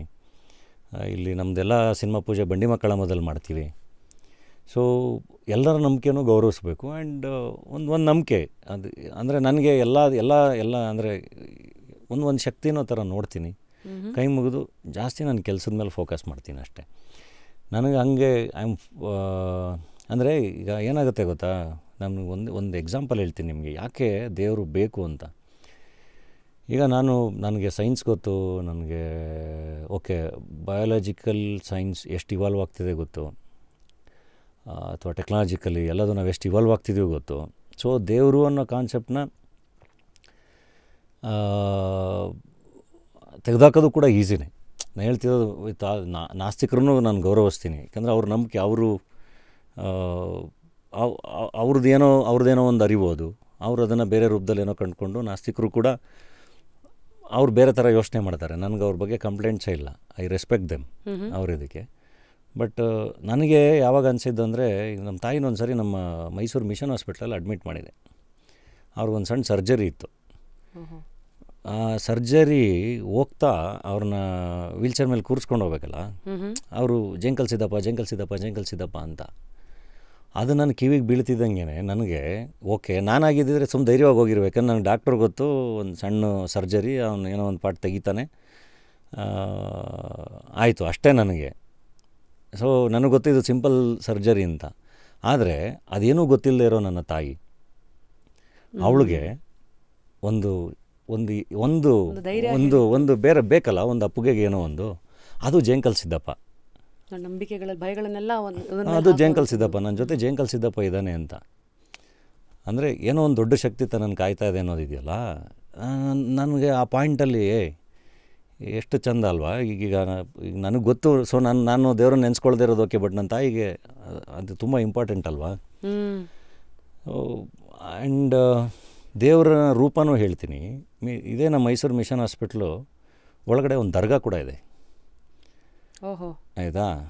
ಆಪ್ರೇಷನ್ ಮುಗಿಸ್ಕೊಂಬಂದು ಅವನಿಗೆ ನೋವಾಗ್ತಿದೆ. ಸೊ ಡಾಕ್ಟ್ರುಗಳು ಪೇಯ್ನ್ ಕಿಲ್ಲರ್ಸು ಅದು ಇದು ಎಲ್ಲ ಕೊಡ್ತಾರೆ. ಅಲ್ಲಿ ಒಂಚೂರು ಅದು ಸಾಬ್ರದ್ದು ಗುಡ್ಡ ಇದೆಯಲ್ಲ, ಅಲ್ಲಿ ಒಂದು $2 ದುಡ್ಡು ಹಾಕ್ಬಿಟ್ಟು ಹೂವು ತಂದು ಕೊಟ್ಬಿಡು, ಪ್ರಸಾದ ತಂದು ಕೊಟ್ಬಿಡು ಅಂತ. ಸೊ ಅಲ್ಲೂ ಜೇಂಕಲ್ ಸಿದ್ದಪ್ಪ ಕಾಣ್ತಾನಲ್ಲ, ಅಲ್ಲೂ ದೇವ್ರು ಕಾಣ್ತಾನಲ್ಲ. So that should be the, ನಂಗೆ ಹೇಳ್ತಿರೋದು ಹಂಗಿರಬೇಕು ಬದುಕು ಅಂತ. ಸೊ ನನಗೆ ಹಾಂ, ಸೊ ಅವ್ರವ್ರ ನಂಬಿಕೆಗಳು ಅಂದರೆ ಎಲ್ಲರ ನಂಬಿಕೆಗಳನ್ನೂ ಗೌರವಿಸಬೇಕು. ಆದರೆ ದೇವರ ಹೆಸರಲ್ಲಿ ಮೂಢನಂಬಿಕೆಗಳು ಇದೆಲ್ಲ ಇದೆಯಲ್ಲ, ಅದನ್ನು ಡೆಫಿನೆಟ್ಲಿ ಕ್ವಶನ್ ಮಾಡಬೇಕು. ಅಂದರೆ ನಾನು ಹೇಳ್ತಿರೋದು, ದೇವರ ಹೆಸರಲ್ಲಿ ಮೋಸ ಮಾಡೋರು ಇದ್ದಾರೆ, ಯಾವುದನ್ನು ಜನರಲೈಸ್ ಮಾಡೋಕ್ಕಾಗಲ್ಲ. ನಾನು ಹೇಳ್ತಿರೋದು ದೇವರು ಧರ್ಮದ ಹೆಸರಲ್ಲಿ ಮೋಸ ಮಾಡೋರು ಇದ್ದಾರೆ, ಆ್ಯಂಡ್ ತುಂಬ ಆನೆಸ್ಟಾಗಿ ಇರೋರೂ ಇದ್ದಾರೆ. ಅಂದರೆ ನಮ್ಗೆ ಯಾವಾಗಲೂ ಒಂದು ಕಣ್ಣು ಯಾವಾಗಲೂ ಹೆಂಗಿರಬೇಕು ಅಂದರೆ, ನಿಜವಾದ ಗುರು ಯಾರು ಅಥವಾ ವೇಷ ಹಾಕ್ಕೊಂಡಿರೋ ಗುರು ಯಾರು, ಅವು ನಮಗೆ ತುಂಬ ನೀಟಾಗಿ ಅದು ಗೊತ್ತಾಗಬೇಕು. ಆ್ಯಕ್ಚುಲಿ ಕೆಲವೊಂದು ಸರಿ ಗೊತ್ತೂ ಆಗಲ್ಲ, ಯಾಕೆಂದರೆ ಸಂಕಟ ಬಂದಾಗ ವೆಂಕಟರಮಣ ಗೊತ್ತೂ ಆಗಲ್ಲ. ಸೊ ದೇವರು ಅನ್ನೋ ಕಾನ್ಸೆಪ್ಟ್ ಐ ಥಿಂಕ್ ಅದು ಬೇಕು ಅಂತಲೇ ಅನಿಸುತ್ತೆ, ನನಗೆ ಬೇಕು ಅಂತಲೇ ಅನಿಸುತ್ತೆ. ತುಂಬ ಚೆನ್ನಾಗಿ ಹೇಳಿದ್ರಿ. ಅಂದರೆ ಜೀವನದ ಅನುಭವಗಳ ಮೂಲಕ ಯಾವುದನ್ನು ಹೇಗೆ ಅಬ್ಸರ್ವ್ ಮಾಡಿದ್ದೀರಾ, ಯಾವುದನ್ನು ಅಬ್ಸಾರ್ಬ್ ಮಾಡಿದ್ದೀರಾ. ಮುಂದಿನ ಒಂದು ಪ್ರಶ್ನೆ ಬರುತ್ತೆ. ಅಂದರೆ ನಾವಿಲ್ಲಿ ಮಾತಿಗೆ ಸಿಕ್ಕಾಗ ನಿಮ್ಮ ಜೀವನದ ಎಲ್ಲ ವಿಚಾರಗಳನ್ನು ನೋಡ್ತೀವಲ್ಲ ಧನಂಜಯ ಅವರೇ. ಒಂದು ಇಸ್ ದುಡ್ಡು ಮಾತಾಡ್ಸುತ್ತೆ. ದುಡ್ಡು ಸುಮಾರು ಕನಸುಗಳಿಗೂ ನೆರವಾಗುತ್ತೆ, ಕೆಲವು ಕನಸುಗಳನ್ನು ಹಾಳು ಮಾಡುತ್ತೆ. 11 ವರ್ಷದಲ್ಲಿ ನಿಮ್ಮ ಸ್ಟಾರ್ಟಿಂಗ್ ಪಾಯಿಂಟು ಅಲ್ಲಿಂದ ಇವತ್ತು ಒಂದು ಪ್ರೊಡ್ಯೂಸರ್ ಆಗಿ ಒಂದು ಪ್ರೊಡಕ್ಷನ್ ಹೌಸನ್ನು ನಿಲ್ಲಿಸೋವರೆಗೂ ದುಡ್ಡನ್ನು ನೋಡಿದ್ದೀರಾ. ನಿಮಗೆ ದುಡ್ಡು ಏನು, ನಿಮ್ಮ ಜೀವನಕ್ಕೆ ದುಡ್ಡು ಏನು, ಅದು ನಿಮ್ಮೆಲ್ಲ ಜಾಗಕ್ಕೆ ಕರ್ಕೊಂಡೋಗೋ ಶಕ್ತಿಯಾಗಿ ನೋಡ್ತಾ ಇದ್ದೀರಾ ಅಥವಾ ಮುಂದಿನ ದುಡ್ಡು ತುಂಬ ಇಂಪಾರ್ಟೆಂಟು. ನನ್ನ ಎಕ್ಸ್ಪೀರಿಯೆನ್ಸಲ್ಲಿ ಅದನ್ನು ಒಂದು ಸೆಕೆಂಡ್ ಎಕ್ಸ್ಪೀರಿಯೆನ್ಸ್ ಇಟ್ಕೊಂಡು ಹೇಳ್ತೀನಿ. ನಾನು ಈ ಪೇಮೆಂಟು ಇದು ಎಲ್ಲ ತುಂಬ ತಲೆ ಕೆಡಿಸ್ಕೊತಾ ಇರಲಿಲ್ಲ. ಕೊಟ್ಟಾಗ ಇಸ್ಕೊತಾ ಇದ್ದೆ, ಇಲ್ಲಾಂದರೆ ಬಿಡು ನೆಕ್ಸ್ಟ್ ಪ್ರಾಜೆಕ್ಟು ಇದು ಮತ್ತೆ ದುಡಿತೀವಲ್ಲ, ಇರಲಿ ಇಟ್ಸ್ ಓಕೆ. ಇನಿಷಿಯಲ್ ಇಯರ್ಸ್ ದುಡಿತೀವಲ್ಲ ಅಂತಲೇ ಯೋಚನೆ ಮಾಡ್ತಾಯಿದ್ದೆ. ಅಥವಾ ಇಲ್ಲ ದೊಡ್ಡದಾಗಿ ಪ್ರೂವ್ ಆಗಿದ್ದಿನ ಒಟ್ಟಿಗೆ ಇಸ್ಕೊಳ್ಳೋಣ ಅಂತ. ಅಂದರೆ ನನಗೆ ಅದರದ್ದು ಬೆಲೆ ಅಷ್ಟು ಗೊತ್ತಾಗ್ತಿರ್ಲಿಲ್ಲ, ಅದು ಯಾವತ್ತೂ ಎಕ್ಸೈಟ್ ಮಾಡ್ತಿರ್ಲಿಲ್ಲ. ಫಸ್ಟ್ ಲಾಕ್ಡೌನ್ ಅಂತ ಆಯಿತು ನೋಡಿ, ಅಲ್ಲಿ ನನಗೆ ರಿಯಲೈಸ್ ಆಗಿದ್ದು ಎಷ್ಟು ಜನ ಫೋನ್ ನನ್ನ ಅಕೌಂಟಲ್ಲಿ ಇದ್ದಿದ್ದು ತುಂಬ ಕಮ್ಮಿ ಅಮೌಂಟು. ಇದ್ರ ಜೊತೆಗೆ ಬಡವರಾಸ್ಕಲ್ ಪ್ರೊಡಕ್ಷನ್ಗೆ ಅಂತ ಹೇಳಿ ಫ್ರೆಂಡ್ಸ್ ಹತ್ರ ಎಲ್ಲ ದುಡ್ಡು ಇಸ್ಕೊಂಡಿದ್ದೆ. ನಾನು ದುಡ್ದಿರೋ ದುಡ್ಡೆಲ್ಲ ಹಾಕಿದ್ದೆ, ಪ್ಲಸ್ ಒಂಚೂರು ಬಡ್ಡಿಗೆ ತಂದಿದ್ದೆ. 3 ತಿಂಗಳು ಲಾಕ್ಡೌನ್ ಆಗಿದ್ದು, ಬಡ್ಡಿ ಕಟ್ಟಬೇಕಾಗಿತ್ತು. ಜೊತೆಗೆ ನಾನೊಬ್ಬ ಹೀರೋ ಅಥವಾ ಒಬ್ಬ ಕಲಾವಿದ, ಡಾಲಿ ಅಂತ ಪ್ರೀತಿಸ್ತಾರೆ, ತುಂಬ ಜನ ನೆರವು ಕೇಳ್ಕೊಂಡು ಫೋನ್ ಮಾಡ್ತಾರೆ. ಸೊ ಅವ್ರಿಗೆ ನೆರವಾಗಬೇಕು. ಆ್ಯಂಡ್ ಇಡೀ ಕೋವಿಡ್ ನಾವು ಆಚೆ ಇದ್ವಿ. ಯಾರ್ಯಾರು ಕೋವಿಡಲ್ಲಿ ಸಿಗಾಕೊಂಡಿದ್ರಲ್ಲ, ದಿನ ರೇಷನ್ನು, ಅಕ್ಕಿ, ಮೆಡಿಸಿನ್ಸು, ಆಶ್ರಮಗಳಿಗೆ, ಹಿಂಗೆ ಇಡೀ ಕೋವಿಡ್ಡು ನಾವು ಫಸ್ಟ್ ಕೋವಿಡ್ ಆಚೆನೇ ಇದ್ವಿ. ಸೊ ಇಷ್ಟೆಲ್ಲ ಕೆಲಸ ಮಾಡಬೇಕಾದ್ರೆ ಅನಿಸಿದ್ದು ಒನ್ಸ್ ಅಗೇನ್ ಅಲ್ಲಿ ನನ್ನ ಫ್ರೆಂಡ್ಸ್ಗೆಲ್ಲ ಫೋನ್ ಮಾಡಿ ಎಲ್ಲರಿಂದ ಸಹಾಯ ತೊಗೊಂಡು ಏನೇನು ಸಾಧ್ಯ ಆಯಿತು ಮಾಡಿದ್ವಿ. ಬಟ್ ಒಂದು ಪಾಯಿಂಟಲ್ಲಿ ರಿಯಲೈಸ್ ಆಗೋಯ್ತು, ಅಂದರೆ ನೀನಿರೋ ಪೊಸಿಷನಲ್ಲಿ ಏನಾದ್ರು ಒಂದು ಪರಿಸ್ಥಿತಿಲಿ ನಿನ್ನ ಫ್ಯಾಮಿಲಿ ಅಥವಾ ನಿನ್ನ ಸುತ್ತಮುತ್ತ ಅಥವಾ ಸೊಸೈಟಿಯಿಂದ ಇಲ್ಲದೇ ಇರೋರಿಂದ ಏನೋ ಒಂದು ಎಕ್ಸ್ಪೆಕ್ಟ್ ಮಾಡಿದಾಗ ನೀನು ಒಂದು ಸಣ್ಣ ಸಹಾಯನೂ ಮಾಡೋಕ್ಕಾಗದಿರೋ ಪರಿಸ್ಥಿತಿಗೆ ಬಂದ್ಬಿಡೋದಿದೆಯಲ್ಲ. So I think it's better ನಮ್ಮ ಕೆಲಸಕ್ಕೆ ಅದೇನು ಸಲ್ಲಬೇಕು ಅದನ್ನು ತುಂಬ ಸ್ಟ್ರಿಕ್ಟಾಗಿ ಇಸ್ಕೊಳ್ಳೋದು ತುಂಬ ಇಂಪಾರ್ಟೆಂಟು. ನನಗೆ ಅಲ್ಲಿ ದುಡ್ಡಿಂದು ರಿಯಲೈಸ್ ಆಗಿದ್ದು. ನನಗೆ ಎಷ್ಟೊಂದು ಜನ 2022 ಅಷ್ಟೊಂದು ಸಿನಿಮಾ ರಿಲೀಸ್ ಆಯ್ತಲ್ಲ ಅಂತ. ನಾನು 2020 ಲಾಕ್ಡೌನ್ ಓಪನ್ ಆಗೋಕ್ಕಿಂತ ಮುಂಚೆಯಿಂದ ಕೆಲಸ ಮಾಡ್ತಾಯಿದ್ದೆ. 21 ಅವರ್ಸ್ ಅಂತ ಒಂದು 15 ದಿನ ಡೇಟ್ ಕೊಟ್ಟಿದ್ದೆ, JW ಮೆರಿಟಲ್ಲಿ ಶೂಟ್ ಮಾಡ್ತಾಯಿದ್ವಿ. ಹಾಗೆ ಕಂಟಿನ್ಯೂಸ್ ಆಗಿ 2 ವರ್ಷ ಬಿಡುವಿಲ್ದಂಗೆ ಕೆಲಸ ಮಾಡಿದೆ. ಏಕೆಂದರೆ ನನ್ನ ಸಾಲ, ಇದು ಇನ್ನೊಂದು ಪ್ರೊಡಕ್ಷನ್ನು ಇವೆಲ್ಲವು ಲಾಕ್ಡೌನಲ್ಲಿ ಆಗಿದ್ದು ಒಂದು ರಿಯಲೈಸೇಷನ್, ಒಂದು ಕೋವಿಡಲ್ಲಿ ಆಗಿದ್ದು ರಿಯಲೈಸೇಷನ್ನು. ಕೋವಿಡಲ್ಲಿ ಎಲ್ಲರೂ ಒಳಗಿದ್ದಾಗ ನಾನು ಕೆಲಸ ಮಾಡ್ತಾಯಿದ್ದೆ. ಸೊ ದುಡ್ಡು ತುಂಬ ಇಂಪಾರ್ಟೆಂಟು, ಅದನ್ನು ಹೆಂಗೆ ಬಳಸ್ತೀವಿ ಅನ್ನೋದು ತುಂಬ ಇಂಪಾರ್ಟೆಂಟು. ಅಂದರೆ ಈಗ ಹೆಂಗೆ ಇನ್ವೆಸ್ಟ್ ಮಾಡ್ತೀವಿ, ಅದಕ್ಕೆ ಎಷ್ಟು ಗೌರವ ಕೊಡ್ತೀವಿ, ಎಲ್ಲದು ತುಂಬ ಇಂಪಾರ್ಟೆಂಟ್. ಬಟ್ ಇನ್ವೆಸ್ಟ್ಮೆಂಟ್ಸ್ ಲೈಕ್ ಅಂದರೆ ಈಗ ನಾನು ಮ್ಯೂಚುವಲ್ ಫಂಡ್ಸು, ಬಿಟ್ಕಾಯಿನು, ನನಗೆ ನನ್ನ ಅದೆಲ್ಲ ಪೋರ್ಟ್ಫೋಲಿಯೋ ಡಿಫ್ರೆಂಟ್ ಇದೆ. ಅಂದರೆ ನಿಮ್ಮ ತಿಳುವಳಿಕೆ, ನಿಮ್ಮ ಪ್ಲಾನಿಂಗ್ ಎಲ್ಲ ಹೇಗಿದೆ ಅಂತ? ನಮ್ಮ ಅಣ್ಣ ಎಲ್ಲ ಹೇಳ್ತಿರ್ತಾರೆ ಇದೆಲ್ಲ ಮಾಡಬೇಕು ಅಂತೆಲ್ಲ. ನನಗೆ ಸದ್ಯಕ್ಕೆ ಇನ್ನೂ ಅಲ್ಲಿವರೆಗೂ ಯೋಚನೆ ಮಾಡಿಲ್ಲ. ನಾನು ಪೇಮೆಂಟ್ ಅಂತ ತೊಗೋತಿರೋದೇ ಇವಾಗ ನಮ್ಮ ಹೊಯ್ಸಳ ಸಿನಿಮಾದಿಂದ. ಅಲ್ಲಿ ಹೆಡ್ ಬುಷು, ಬಡವರ ಸ್ಕಲೆಲ್ಲ ನಾನೇ ಪ್ರೊಡ್ಯೂಸರು. ಸೊ ಪ್ರೊಡಕ್ಷನಲ್ಲಿ ದುಡಿದಿದ್ದು ಸಿನಿಮಾದಲ್ಲಿ ಇನ್ವೆಸ್ಟ್ ಮಾಡೋದೇ ಒಂದು ಇನ್ವೆಸ್ಟ್ಮೆಂಟ್. ಇವಾಗ ಸದ್ಯಕ್ಕೆ ಎಲ್ಲ ಇನ್ವೆಸ್ಟ್ಮೆಂಟು ಸಿನಿಮಾದಲ್ಲೇ ಇದೆ. ಏಕೆಂದರೆ ನೋಡಿ, ಇವಾಗ ನನ್ನ ಇಲ್ಲಿಂದ ದುಡಿದ್ರು ಮತ್ತೆ ಬೇರೆ ಯಾವುದೋ ಒಂದು ಬಿಸ್ನೆಸ್ಸಲ್ಲೇ ಇನ್ವೆಸ್ಟ್ ಮಾಡಬೇಕು. But I would rather invest in the business I know. ಇದು ನನಗೆ ಗೊತ್ತಿರೋ ವ್ಯಾಪಾರ, ಗೊತ್ತಿರೋ ಫೀಲ್ಡು. ನನಗೆ ಸಣ್ಣ ಮಟ್ಟಿಗೆ ಒಂದು ಕತೆ ಹೇಳೋಕ್ಕೆ ಗೊತ್ತು. ಇನ್ನೇನೋ ಓಕೆ, ಒಳ್ಳೊಳ್ಳೆ ಪ್ರತಿಭೆಗಳನ್ನ ಸೆಲೆಕ್ಟ್ ಮಾಡಿಕೊಂಡ್ರೆ, ಒಂದು ಒಳ್ಳೆ ಕತೆ ಸೆಲೆಕ್ಟ್ ಮಾಡಿದ್ರೆ, ಇಲ್ಲೇ ಇನ್ವೆಸ್ಟ್ ಮಾಡಿದ್ರೆ, ಮತ್ತು ಇಲ್ಲೇ ನಮ್ಮ ಇಂಡಸ್ಟ್ರಿಲೇ ಇನ್ವೆಸ್ಟು ಮಾಡ್ದಂಗೆ ಆಗುತ್ತೆ. ಆ್ಯಂಡ್ ಇಫ್ ಇಟ್ ವರ್ಕ್ಸ್ ಅದು ಮತ್ತೆ ನಮಗೆ ಹೆಲ್ಪ್ ಆಗುತ್ತೆ. ಮತ್ತು ದೊಡ್ಡ ವ್ಯಾಪಾರ ಆದರೆ ಮತ್ತೆ ಇನ್ನೊಂದು ಸಿನಿಮಾ ಹಾಗೆ ಯೋಚನೆ ಮಾಡ್ತಾಯಿದ್ದೀನಿ. ಬಟ್ ಡೆಫಿನೆಟ್ಲಿ ಬಿಸ್ನೆಸ್ಸಲ್ಲಿ ಎಲ್ಲದನ್ನೂ ಒಂದೇ ಕಡೆ ಇನ್ವೆಸ್ಟ್ ಮಾಡಬಾರ್ದು, ಬೇರೆ ಬೇರೆ ಬೇರೆ ಇದಕ್ಕೆ ಮಾಡಬೇಕು ಅನ್ನೋದಿದೆ. ಅದನ್ನು ಇವಾಗ ಯೋಚನೆ ಮಾಡ್ತಾಯಿದ್ದೀನಿ. ಇನ್ನು ಇವಾಗ ನಂದು ಎಲ್ಲದೂ ಶುರುವಾಗಿರೋದು. ಎಲ್ಲರಿಗೂ ಒಂದು ಪ್ರಶ್ನೆ ಕೇಳ್ತೀವಿ ನಾವು, ಅಂದರೆ ನಿಮ್ಮ ಫಸ್ಟ್ ಪೇಮೆಂಟ್ ನೆನಪಿದೆಯಾ? Just to give an indication ಜನಕ್ಕೆ, ಒಂದು ಓಹೋ ನಿಮ್ಮ ಲೈಫಲ್ಲಿ ರಿಯಾಲಿಟಿ ಹೇಗಿರುತ್ತೆ, ಆ್ಯಂಡ್ ನಿಮಗೂ ಒಂದು ರಿಯಲೈಸೇಷನ್ ಎಷ್ಟು ದೂರ ಬಂದಿದ್ದೀರಾ ಅಂತ. ಫಸ್ಟ್ ಪೇಮೆಂಟು ನನಗೆ ಡೆಫಿನೆಟ್ಲಿ ನಾನು ಸ್ಯಾಲ್ರಿ ತೊಗೊಂಡಿದ್ದು ಇನ್ಫೋಸಿಸಲ್ಲಿ. ಎಸ್, ಅಲ್ಲಿಂದ ಪ್ಲಸ್ ಅಫ್ಕೋರ್ಸ್ ಸಿನಿಮಾ ಅಂತ. ಅದಾದಮೇಲೆ ಇನ್ಫೋಸಿಸ್ ಬಿಟ್ಟೆ, ಮತ್ತೆ ನೋ ಸ್ಯಾಲ್ರಿ. ಇನ್ಫೋಸಿಸಲ್ಲಿ ಎಷ್ಟು ಬರ್ತಾಯಿತ್ತು ನಿಮಗೆ? ನನಗೆ ಮರ್ತ್ಬಿಟ್ಟಿದ್ದೀನಿ, 3 lakhs ಪರ್ ಆ್ಯನಮೋ ಏನೋ ಇತ್ತು ಅನಿಸುತ್ತೆ ಅವಾಗ. 21,000 22,000 ಏನೋ ಬರೋದು. ಓಕೆ, ಒಂದು ವರ್ಷ ಕೆಲಸ ಮಾಡಿ ಎಜುಕೇಷನ್ ಲೋನು ಕ್ಲಿಯರ್ ಮಾಡೋಕ್ಕಾಗಿಲ್ಲ. ನಂದು ಒಂದು 4 ಸಿನಿಮಾ ಆದಮೇಲೆ ನಾನು ಎಜುಕೇಷನ್ ಲೋನ್ ಕ್ಲಿಯರ್ ಮಾಡಿದ್ದೆ. ಇನ್ಫಿದೆ ಫಸ್ಟ್ ಸ್ಯಾಲ್ರಿ. ಮನೆಯವ್ರನ್ನೆಲ್ಲ ಕರ್ಕೊಬಂದು ಇನ್ಫೋಸಿಸ್ ಕ್ಯಾಂಪಸ್ ಎಲ್ಲ ತೋರಿಸಿ, ನಮ್ಮಮ್ಮ ಅಕ್ಕ ಎಲ್ರಿಗೂ ಸೀರೆ ಕೊಡಿಸಿ, ಎಲ್ಲ ನಮಗೆ ಮಿಡ್ಲ್ ಕ್ಲಾಸಿಂದ ಬಂದಿರೋರ್ಗೆ ಅದೊಂದು ಓಕೆ, ಫಸ್ಟ್ ಸ್ಯಾಲ್ರಿನಲ್ಲಿ ಒಂದು ಅದ್ಭುತವಾದ ಆಪರ್ಚುನಿಟಿ ಅಲ್ಲ. ಬಂದು ಇನ್ಫೋಸಿಸಿಗೆ ಸೇರಿಕೊಂಡು ನಮ್ಮ ಮಗ 20,000 ಸಂಬಳ ತಗೋತಾನೆ ಅನ್ನೋದು. ನಾನು 20,000 ಸಂಬಳ ತಗೋತಾ ಇದ್ದೀನಿ ಅನ್ನೋದು. That was my first salary. And what any number cinema ರಂಗದ್ದು? ಬಿಕಾಸ್ ತುಂಬ ಜನ ಹೇಳ್ತಾರೆ, ಕೆಲವರಿಗೆ ಹೀರೋಸ್ ಅಂದರೆ ಯೂಶಲಿ ನಿಮ್ಮಿಂದಲೇ ಮಾರ್ಕೆಟ್ ಓಡೋದ್ರಿಂದಾಗಿ ಅದು ಕೋಟಿನೂ ಇರ್ಬೋದು, ಇನ್ನು ಕೆಲವರು ಲಕ್ಷದಿಂದ ಬೆಳ್ಕೊಂಡು ಹೋಗೋರು ಇರ್ಬೋದು. ಎನಿ ನಂಬರ್ ದಟ್ ನೀವು ಕಂಫರ್ಟಬಲ್ ಇದ್ದೀರಾ ಟು ರಿವೀಲ್? ಯಾವ ನಂಬರು? ಸಿನಿಮಾಯಿಂದ ನೀವು ಮಾಡುವಂಥ ಹಣ, ದುಡಿಯುವಂಥ ದುಡಿಮೆ. ಹಂಗೆಲ್ಲ ಅದು ಡಿಪೆಂಡ್ಸ್ ಆನ್ ಬಿಸ್ನೆಸ್. ಜನ ಎಷ್ಟು ಚೆನ್ನಾಗಿ ಸಿನಿಮಾ ನೋಡ್ತಾರೆ ಅಷ್ಟು ಚೆನ್ನಾಗಿ ನಮಗೆ ದುಡ್ಡು ಬರುತ್ತೆ. Any one number, let's say ಟಗರುಗಿಂತ ಮುಂಚಿಂದು, ಬಿಕಾಸ್ ಅದಾದಮೇಲೆ ನಮಗೆ ಒಂದು ಲೆಕ್ಕ ಇರ್ಬೋದು, ಕೋಟಿಗಳಲ್ಲೇ ಇರ್ಬೋದು. ಕೋಟಿ ಬಗ್ಗೆ ಬೇರೆ ಮಾತಾಡ್ತಾ ಇದ್ದೀವಿ. ಇದಕ್ಕಿಂತ ಮುಂಚೆಂದು ನೀವು ರೆಮ್ಯುನರೇಷನ್ಗಳು ಕೇಳಂಗೇ ಇಲ್ಲ. ಯಾಕೆ ಕೊಟ್ಟೇ ಇಲ್ಲ ಅಂತನಾ? ತುಂಬ ಅಂದರೆ ಕೊಟ್ಟಿದ್ದು ಈಸ್ಕೊಂಡಿದ್ದೀನಿ ಎಲ್ಲ ತುಂಬ ಕಮ್ಮಿ.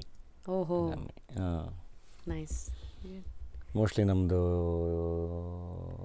2ನೇ ಸಲ ಸಿನಿಮಾಗೆ I-20 ರೆಮ್ಯುನರೇಷನ್ ತೊಗೊಂಡಿದ್ದೆ, ಅದೇ ಜಾಸ್ತಿ ಅನಿಸುತ್ತೆ. That was the highest remuneration. So ಎಲ್ಲ ವಿಚಾರಗಳು ಮಾತಾಡಿದ್ವಿ. ನಿಮ್ಮಲ್ಲಿರೋ ಬರಹಗಾರ ತುಂಬ ಡೀಪಾಗಿರುತ್ತೆ ನಿಮ್ಮ ಬರವಣಿಗೆ. ಸೊ ಇದೆಲ್ಲದಕ್ಕೂ ಎಲ್ಲಿಂದ ವಿಚಾರಗಳು ಸಿಗತ್ತೆ? ಕೆಲವುದು ರೈಟರ್ಸ್ಗೊಂದು ಇದಿದೆ, ಬಾಯಿ ಹೇಳೋಕ್ಕಾಗದೇ ಇರೋದನ್ನು ಕೈ ತುಂಬ ಚೆನ್ನಾಗಿ ಹೇಳುತ್ತೆ ಅಂತ. ಸೊ ಅದು ಹೇಗೆ? ಅಂದರೆ ಗೊತ್ತಿಲ್ಲ, ಈಗ ಅನಿಸಿದ್ದನ್ನು ಪೇಪರ್ ಮೇಲೆ ಹಾಕೋದಷ್ಟು. ಈಗ ಆ್ಯಕ್ಟ್ರಾಗಿ ನಾನು ಎಷ್ಟೊಂದು ಜನದ ಕನಸುಗಳಿಗೆ ಕೆಲಸ ಮಾಡ್ತಾಯಿರ್ತೀನಿ. ಅವ್ರು ಬರೆದಿರೋ ಪಾತ್ರಗಳು, ಆ ಪಾತ್ರಗಳಾಗ್ತಾ ಇರ್ತೀನಿ ಎಲ್ಲ. ಬಟ್ ನನಗೊಂದಿಷ್ಟು ವಿಷಯಗಳು ಹೇಳಬೇಕು ಅಂತ ಇರುತ್ತಲ್ಲ, ಅದನ್ನು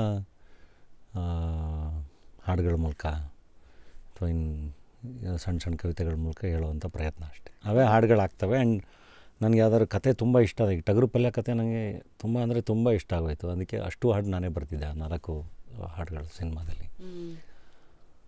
ಹಾಗೆ ಕತೆ ಜೊತೆ ಟ್ರಾವೆಲ್. ಈಗ ನಮ್ಮ ಆರ್ಕೆಸ್ಟ್ರಾ ಮೈಸೂರು ನನಗೆ ತುಂಬ ಇಷ್ಟ ಆಗಿದ್ದ ಜರ್ನಿ. ಸೊ ಎಲ್ಲ ಹಾಡುಗಳು ಬರ್ತಿದ್ದೆ. ಸೊ ಒಂದು ಆಸೆ ಆಗಬೇಕು, ಅದು ನಿಮ್ಮನ್ನು ಚಾಲೆಂಜ್ ಮಾಡಬೇಕು. ಸೊ ನಿಮ್ಮ ಫೇವ್ರೆಟ್ ಟಾಪಿಕ್ ಏನು ಬರವಣಿಗೆ ಅಂತೆಲ್ಲ ಬಂದಾಗ? ಹಂಗೇನಿಲ್ಲ, ಎಲ್ಲದು ಚೆಂದ. ಎಲ್ಲ ಥರದ ಹಾಡುಗಳು ಟ್ರೈ ಮಾಡಿದ್ದೀನಿ. ಈಗ ನಮ್ಮ ಹೆಡ್ ಬುಷಲ್ಲಿ ಸ್ಪೆಷಲ್ ಸಾಂಗ್ ಕೂಡ ಬರ್ದಿದ್ದೀನಿ. ನಾವೇನು ಐಟಮ್ ಸಾಂಗ್ ಅಂತ ಏನು ಕರಿತೀವಲ್ಲ, ಅದು ಹಬೀಬಿ ಅಂತ ಒಂದು ಹಾಡಿದೆ, ಕೇಳಿಲ್ಲ ಅಂದರೆ ಯಾವಾಗಲಾದರೂ. So fine. ಸೊ ಎಲ್ಲ ತರಲೆ ಒಂದು ಕಡೆ, ಇನ್ನೊಂದು ಕಡೆ ಸೀರಿಯಸ್ ಆಲೋಚನೆಗಳು ಇದೆಲ್ಲ. ಸೊ ಇದೆಲ್ಲ ಆವಾಗ ಬರಿತಾ ಇದ್ರೆ ಅದು ಬೆಳೀತಾ ಹೋಗುತ್ತಾ, ಅಥವಾ ಇಟ್ಸ್ ಲೈಕ್ ಅದು ಹಂಗಿರುತ್ತೆ, ಇದು ಒಂದು ಸ್ವಿಚ್ ಆನ್ ಮಾಡಿದ್ರೆ ಇಮ್ಮಿಡಿಯೇಟಾಗಿ ಅದು ಹಂಗೆ ಬಂದ್ಬಿಡುತ್ತೆ? ಹಂಗಾಗಲ್ಲ, ಅದು ಟೈಮ್ ತೊಗೊಳುತ್ತೆ. ಅಂದರೆ ಅದೊಂದು ಬೇರೆ ಮೋಡ್, ಅದು ರೈಟಿಂಗ್ ಮೋಡ್ ಬೇರೆ. ನನಗೆ ನಿಜವಾಗ್ಲೂ ನಮ್ಮ ಯೋಗರಾಜ್ ಸರ್ನ ಎಲ್ಲ ನೋಡಿದಾಗ ಭಾಳ ಖುಷಿಯಾಗುತ್ತೆ. ಜೊತೆಗೆ ಅಯ್ಯೋ ಹಿಂಗೆಲ್ಲ ಪಟ ಪಟ ಪಟ ಅಂತ ಬರೋದು, ಪಟ ಪಟ ಪಟ ಅಂತ ಇದು ಮಾಡ್ತಾರೆ, ಅಷ್ಟು ಸ್ಪೀಡು ಇದು ಎಲ್ಲ. ಸೊ ಅದು ಒಂದು ಬೇರೆ ಶಕ್ತಿ ಅದು. ನಮ್ಮದೆಲ್ಲ ಹಂಗಿಲ್ಲಲ್ಲ, ನಾವು ಎಲ್ಲಾದ್ರ ಮಧ್ಯೆ ಏನೋ ಒಂದು ಚೂಚೂರು ನಮಗೆ ಬಂದಿದ್ದನ್ನು ಪೇಪರ್ ಮೇಲೆ ಹಾಕೋದು, ಹಂಗಾಗಿ ಟೈಮ್ ತೊಗೊಳುತ್ತೆ. ಆ್ಯಂಡ್ ನೀವು ಬರೆದಷ್ಟು ತುಂಬ ಒಳ್ಳೆಯದು. ಅಂದರೆ ಒಳಗಡೆ ಇಟ್ಕೊಂಡು ಅದು ಬರೆದಿರಲಿಲ್ಲ ಅಂದರೆ ನಿಮ್ಗೆ ಅದೇ ಇರುತ್ತೆ. ಒಂದು ಸರಿ ಅದನ್ನು ಬರೆದು ಆಚೆ ಹಾಕ್ಬಿಟ್ರೆ ಇನ್ನೊಂದು ಹೊಸದೇನೋ ಬರುತ್ತೆ. ಸೊ ಅನಿಸಿದ್ದನ್ನು ಯಾವಾಗಲೂ ಪೇಪರ್ ಮೇಲೆ ಹಾಕಿದ್ರೆ ಹೊಸದು ಬರುತ್ತೆ. ನಿಮಗೇನೋ ತುಂಬ ಸಮಸ್ಯೆ ಆಗ್ತಿದೆ ಅಂದರೆ ಸುಮ್ಮನೆ ಕೂತ್ಕೊಂಡು ನಿಮ್ಮ ಥಾಟ್ಸ್ನೆಲ್ಲ ಪೇಪರ್ ಮೇಲೆ ಹಾಕಿ, ಅದು ಕ್ಲಿಯರ್ ಆಗುತ್ತೆ. ಪ್ರಕೃತಿ ಇರೋದೇ ಹಿಂಗೆ ಅನಿಸುತ್ತೆ. ನೀವು ಗಿಡಗಳನ್ನ ಬೆಳೆಸಿದ್ದೀರಾ, ಆ ಹೂವು ಇನ್ನೇನು ಬಿಡೋ ಸ್ಟೇಜ್ ಅಥವಾ ಹೂವು ಬಿಟ್ಟಾಗ ನಾವು ಎಷ್ಟು ಹೂವು ಕೇಳ್ತೀವೋ ಅದಷ್ಟು ಹೂವು ಏನೋ ಕೊಡೋದಂತೆ. ನೇಚರ್ದು ಇದೆ ಹಂಗೆ, ಏನೋ ಕಿತ್ಕೊಂಡ್ಬಿಡ್ತಾ ಇದಾರಲ್ಲ ಅಂತ ಅದು ಫೈಟ್ ಮಾಡೋದಂತೆ. ಸೊ ಮನಸ್ಸು ನೀವು ಹೇಳಿದ ಹಂಗೆ ಲೆಕ್ಕಕ್ಕೆ ಬಂತು. ಹಂಗೆ ಈಗ ಎಷ್ಟೊಂದು ಸರಿ ಫಾರ್ ಎಕ್ಸಾಂಪಲ್ ಈಗ ಟಗರು ಪಲ್ಯಾಗ ಒಂದು ಹಾಡು ಬರ್ತಿದ್ದೆ, ಇನ್ನೊಂದು ಸಿನಿಮಾಗೆ ಯಾವುದೋ ಬರ್ತಿದ್ದೆ, ನಮ್ಮ ಶಂಕರ್ ಬಡವರ ಎಸ್ಕಲ್ ಡೈರೆಕ್ಟರ್ ಅವರೇ ಇದು ನಮ್ಮ ಸಿನಿಮಾಗೆ ಇಟ್ಕೊಳ್ಳೋಣ, ಕೊಡಬೇಡಿ ಅಂತ. ನಾನಿಲ್ಲ ಶಂಕರ್, ಇದು ಕೊಡೋಣ ಬಿಡಿ, ಇನ್ನೊಂದು ಹೊಸದು ಬರುತ್ತೆ ಅಂತ. ನಮ್ಮ ವೈಭವನೂ ಅಷ್ಟೇ, ಅದು ಒಂದು ಹಾಡಿದೆ, ನುಡಿಸೋನಿ ಮಾದಪ್ಪ, ಅದು ನೀವು ಹೇಳಿದ್ರಲ್ಲ ಆ ಕತೆಗೆ ಚೆನ್ನಾಗಿತ್ತಲ್ವಾ ಅಂತ. ಇಲ್ಲ, ಅದಕ್ಕೆ ಇನ್ನೊಂದು ಬರೆಯೋಣ ಬಿಡು, ಹೊಸ್ದಾಗಿ ಸಖತ್ತಾಗಿರುತ್ತೆ ಅಂತ. ಸೊ ಒಂದು ನಾವು ಅದು ಆಚೆ ಹೋಗ್ದಂಗೆ ಇನ್ನೊಂದೇನೋ ಹೊಸದು ಬರುತ್ತೆ, ತುಂಬ ಚೆನ್ನಾಗಿ ಕಾನ್ಫಿಡೆನ್ಸ್ ಇದೆ ನೋಡಿ, ಅದೇ ಖುಷಿ ಆಗುತ್ತೆ. ಹೀಗೆ ಕೊಡೋಣ, ಬೆಳೆಸೋದು ನಮಗೆ ಗೊತ್ತು ಅನ್ನೋದು. So continue the way you are. Amazing Dhananjay ಅವರೇ. ಅಂದರೆ ಇಡೀ ಜೀವನ ಹೇಗೆ ನೋಡ್ತಾ ಇದ್ದೀರಾ, ಪಾತ್ರಗಳ ಮೂಲಕ ನೀವು ಕಾಣೋದು ಬೇರೆ, ಒಂದು ವ್ಯಕ್ತಿತ್ವವಾಗಿ ಮಾತಿಗೆ ಸಿಗದೆ ಈ ತರಹ ಸಂದರ್ಭಗಳಲ್ಲಿ ಹೀಗೆ ನಿಮ್ಮ ಕುತೂಹಲಗಳು ನಿಮ್ಮ ಜೀವನದ ಎಲ್ಲ ತರಹದ ಒಳ್ಳೊಳ್ಳೆ ರಸ್ತೆಗಳಿಗೆ ನಿಮ್ಮ ಗಾಡಿನ ಕರ್ಕೊಂಡು ಹೋಗಲಿ. ಆ್ಯಂಡ್ ಎಲ್ಲದ್ರ ಮಧ್ಯ ಕೆಲವು ಸತಿ ಗಾಡಿ ಡೆಂಟ್ ಆದ್ರೂ ಡೆಂಟನ್ನು ಬಿಡಿಸ್ಕೊಳ್ಳೋ ಮೆಕ್ಯಾನಿಕ್ಕು ನೀವೇ. ಕೆಲವು ಸತಿ ನಿಮ್ಮ ಮನಸ್ಥಿತಿ, ನೀವೆಷ್ಟು ಓದಿದ್ದೀರಾ ಅಂತ. ಯಾಕೆ ಆ ಕಡೆಗೆ ಬರ್ತಾ ಇದ್ದೀನಿ ಅಂದರೆ, ಬರೋ ಎಲ್ರಿಗೂ ಒಂದು ಪುಸ್ತಕ ಕೊಡ್ತೀವಿ, ನಿಮ್ಮ ಮಾತು ಕೇಳಿದ್ರೆ ಗೊತ್ತಾಗತ್ತೆ ನೀವು ಎಷ್ಟು ಪುಸ್ತಕ ಓದಿದ್ದೀರಾ, ನಿಮ್ಮ ಇನ್ಫ್ಲೂಯೆನ್ಸಸ್ಗಳು ಏನಂತ. Thus also very famous saying, study your hero ಅಂತ ಒಂದಿದೆ. ನಿಮ್ಮ ಹೀರೋ ಆ್ಯಕ್ಚುಲಿ ಯಾರು? ನಿಮ್ಮ ಅರ್ಲಿ ಲೈಫ್ ಇನ್ಸ್ಪಿರೇಷನ್ ಆಗಿರಲಿ, ರೈಟರ್ಸು ಅಥವಾ ಎನಿಬಡಿ?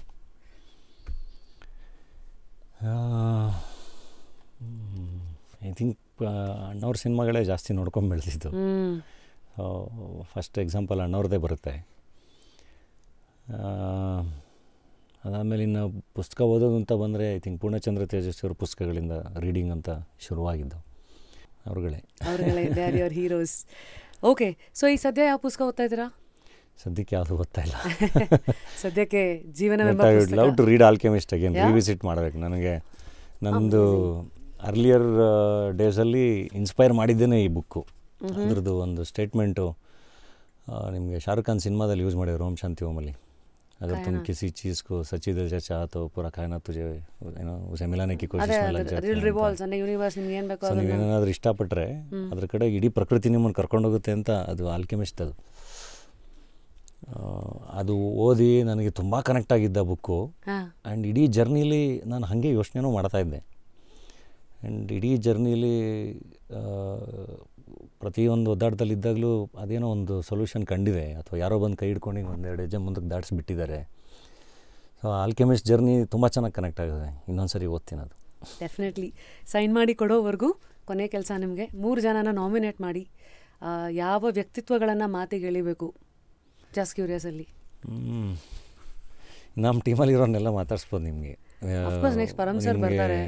ಎಸ್, ಪರಮೇಶ್ವರ್ ಗುಂಡ್ಕಲ್ ಅವ್ರನ್ನ ಡೆಫಿನೆಟ್ಲಿ ಸಖತ್ತಾಗಿ ಮಾತಾಡಿಸ್ಬೋದು. ಆ್ಯಂಡ್ ನಮ್ಮ ಬಾದಲ್ ನಂಜುಂಡಸ್ವಾಮಿ ಅವ್ರನ್ನ ಮಾತಾಡಿಸ್ಬೋದು. ನಾಗಭೂಷಣ್, ಡಾಕ್ಟರ್ ನಾಗಭೂಷಣ್, ಡಾಕ್ಟರ್ ಅಲ್ಲ ಅಂದರೂ ಡಾಕ್ಟರ್ ನಾಗಭೂಷಣ್ ಅವ್ರನ್ನ ಅಂದರೆ ನಿಮಗೆ ಫಿಲಾಸಫಿ ಜೊತೆ ಫನ್ ಕೂಡ ತುಂಬ ಚೆನ್ನಾಗಿ ಸಿಗುತ್ತೆ. It will be A very good podcast.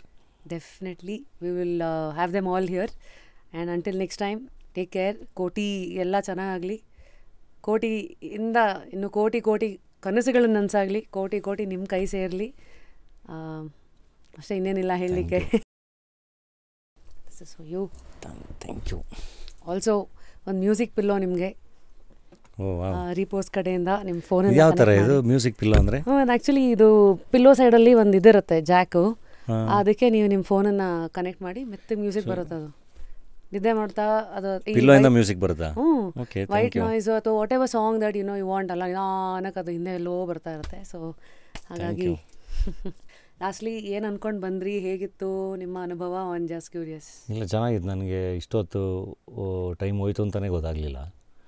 ಈಗ ಜನರಲಾಗಿ ಬರೀ ಸಿನಿಮಾದೇ ಪ್ರಶ್ನೆಗಳಾಗಿದ್ದಿದ್ರೆ ಮತ್ತು ಅದೇ ಪ್ರಶ್ನೆಗಳಾಗಿದ್ದಿದ್ರೆ ಮೋಸ್ಟ್ಲಿ ನನಗೂ ಜಾಸ್ತಿ ಆನ್ಸರ್ ಮಾಡೋಕ್ಕೆ ಗೊತ್ತಾಗ್ತಿರ್ಲಿಲ್ಲ. ನೀವು ಅದೊಂದು ಫಿಲಾಸಫಿಕಲ್ ಮೋಡಿಗೆ ಹೇಳ್ಕೊಂಡೋಗಿ ಬದುಕಂದು ಏನೇನು ನೀವು ಕೇಳಿದ ಪ್ರಶ್ನೆಗಳು ನೀವು ಮಾತಾಡ್ಸಿದ್ದಿಲ್ಲ, ನಾನು ಕಳೆದೋಗಿದ್ದೆ. ಅಂದರೆ ಇಲ್ಲೆಲ್ಲೋ ಕ್ಯಾಮ್ರಾ ಇದೆ, ಅದು ಇದಕ್ಕಿಂತ ಹೆಚ್ಚಾಗಿ ಸುಮ್ಮನೆ ನಿಮ್ಮ ಜೊತೆ ಕೂತ್ಕೊಂಡು ಒಂದಿಷ್ಟು ಒಳ್ಳೆ ವಿಚಾರಗಳನ್ನ ಹಂಚ್ಕೊಂಡಂಗೆ ಆಯಿತು. ಖುಷಿ ಆಯಿತು. ಬಟ್ ಈ ಎಪಿಸೋಡ್ ರಿಲೀಸ್ ಆಗ್ದಂಗೆ ನನಗೂ ಕಳಿಸಿ, ನಾನು ಶೇರ್ ಮಾಡ್ತೀನಿ, ನಾನು ನೋಡ್ತೀನಿ. ನೀವು ಹೇಳೋದೇ ಬೇಡ, 100% amazing. So I think that was ಇವತ್ತಿನ ಎಪಿಸೋಡ್ ವಿತ್ ವಾರಣೋಲಿ Dhananjay, the actor, a very good human being. So ನಮ್ಮ ಈ ಸಂಭಾಷಣೆಯ ಯಾವ ಭಾಗ ಭಾಳ ನಿಮ್ಗೆ ಇಷ್ಟ ಆಯಿತು, ಯಾವುದು ನಿಮ್ಮ ಜೀವನದ ದೃಷ್ಟಿಕೋನಗಳನ್ನು ಪ್ರಶ್ನೆ ಮಾಡ್ಕೊಳ್ಳೋ ಹಾಗೆ ಮಾಡ್ತು, ಕಮೆಂಟ್ ಸೆಕ್ಷನಲ್ಲಿ ತಿಳಿಸಿ. ಅಂಟಿಲ್ ನೆಕ್ಸ್ಟ್ ಟೈಮ್, ಇವತ್ತಿನ ಶೋನ ಮುಗಿಸ್ತಾ ಇದ್ದೀನಿ ವಿತ್ ದಿಸ್ ಮಾತು. ಲೈಫಲ್ಲಿ ಯಾವಾಗಲೂ ಜನ ಕುದುರೆ ಥರ ಓಡೋದ್ರ ಬಗ್ಗೆನೇ ಮಾತಾಡ್ತಾರೆ ಹೊರತು nobody talks about slowing down. There is a theory which says ಒಂಥರ ಸ್ಲೋ ಪ್ರಾಸೆಸ್ ಅಂತೆ ಲೈಫು. ಸ್ಲೋ ಕುಕ್ಕಿಂಗ್ ಆಗಿರಲಿ ಅಥವಾ ಸ್ಲೋ ನಿಧಾನಕ್ಕೆ ಲೈಫನ್ನು ನೋಡುವಂಥದ್ದು, ಎಂಜಾಯ್ ಮಾಡ್ಕೊಂಡು ಹೋಗುವಂಥದ್ದು. ಸೊ ಆ ಥರನೂ ಆ ಗೇರ್ಗೂ ಲೈಫ್ನ ಆವಾಗವಾಗ ಶಿಫ್ಟ್ ಮಾಡ್ತಾಯಿರಿ ಅಂತ ಹೇಳ್ತಾ ಮುಗಿಸ್ತಾ ಇದ್ದೀವಿ. ಮತ್ತು ಮುಂದಿನ ಎಪಿಸೋಡಲ್ಲಿ ಸಿಗ್ತೀನಿ. ಅಲ್ಲಿವರೆಗೂ ಜೀವನದಲ್ಲಿ ಏನು ಕಳ್ಕೊಂಡ್ರೂ ಕುತೂಹಲಕಾರಿಯಾಗಿರುವಂಥ ಆ ಒಂದು ಆ್ಯಟಿಟ್ಯೂಡ್ನ ಮಾತ್ರ ಕಳ್ಕೋಬೇಡಿ. Continue to stay curious. ನಾವು ನಿಮ್ಮ rapid Rashmi, signing out of just curious with one and only Dhananjay ಅವರು.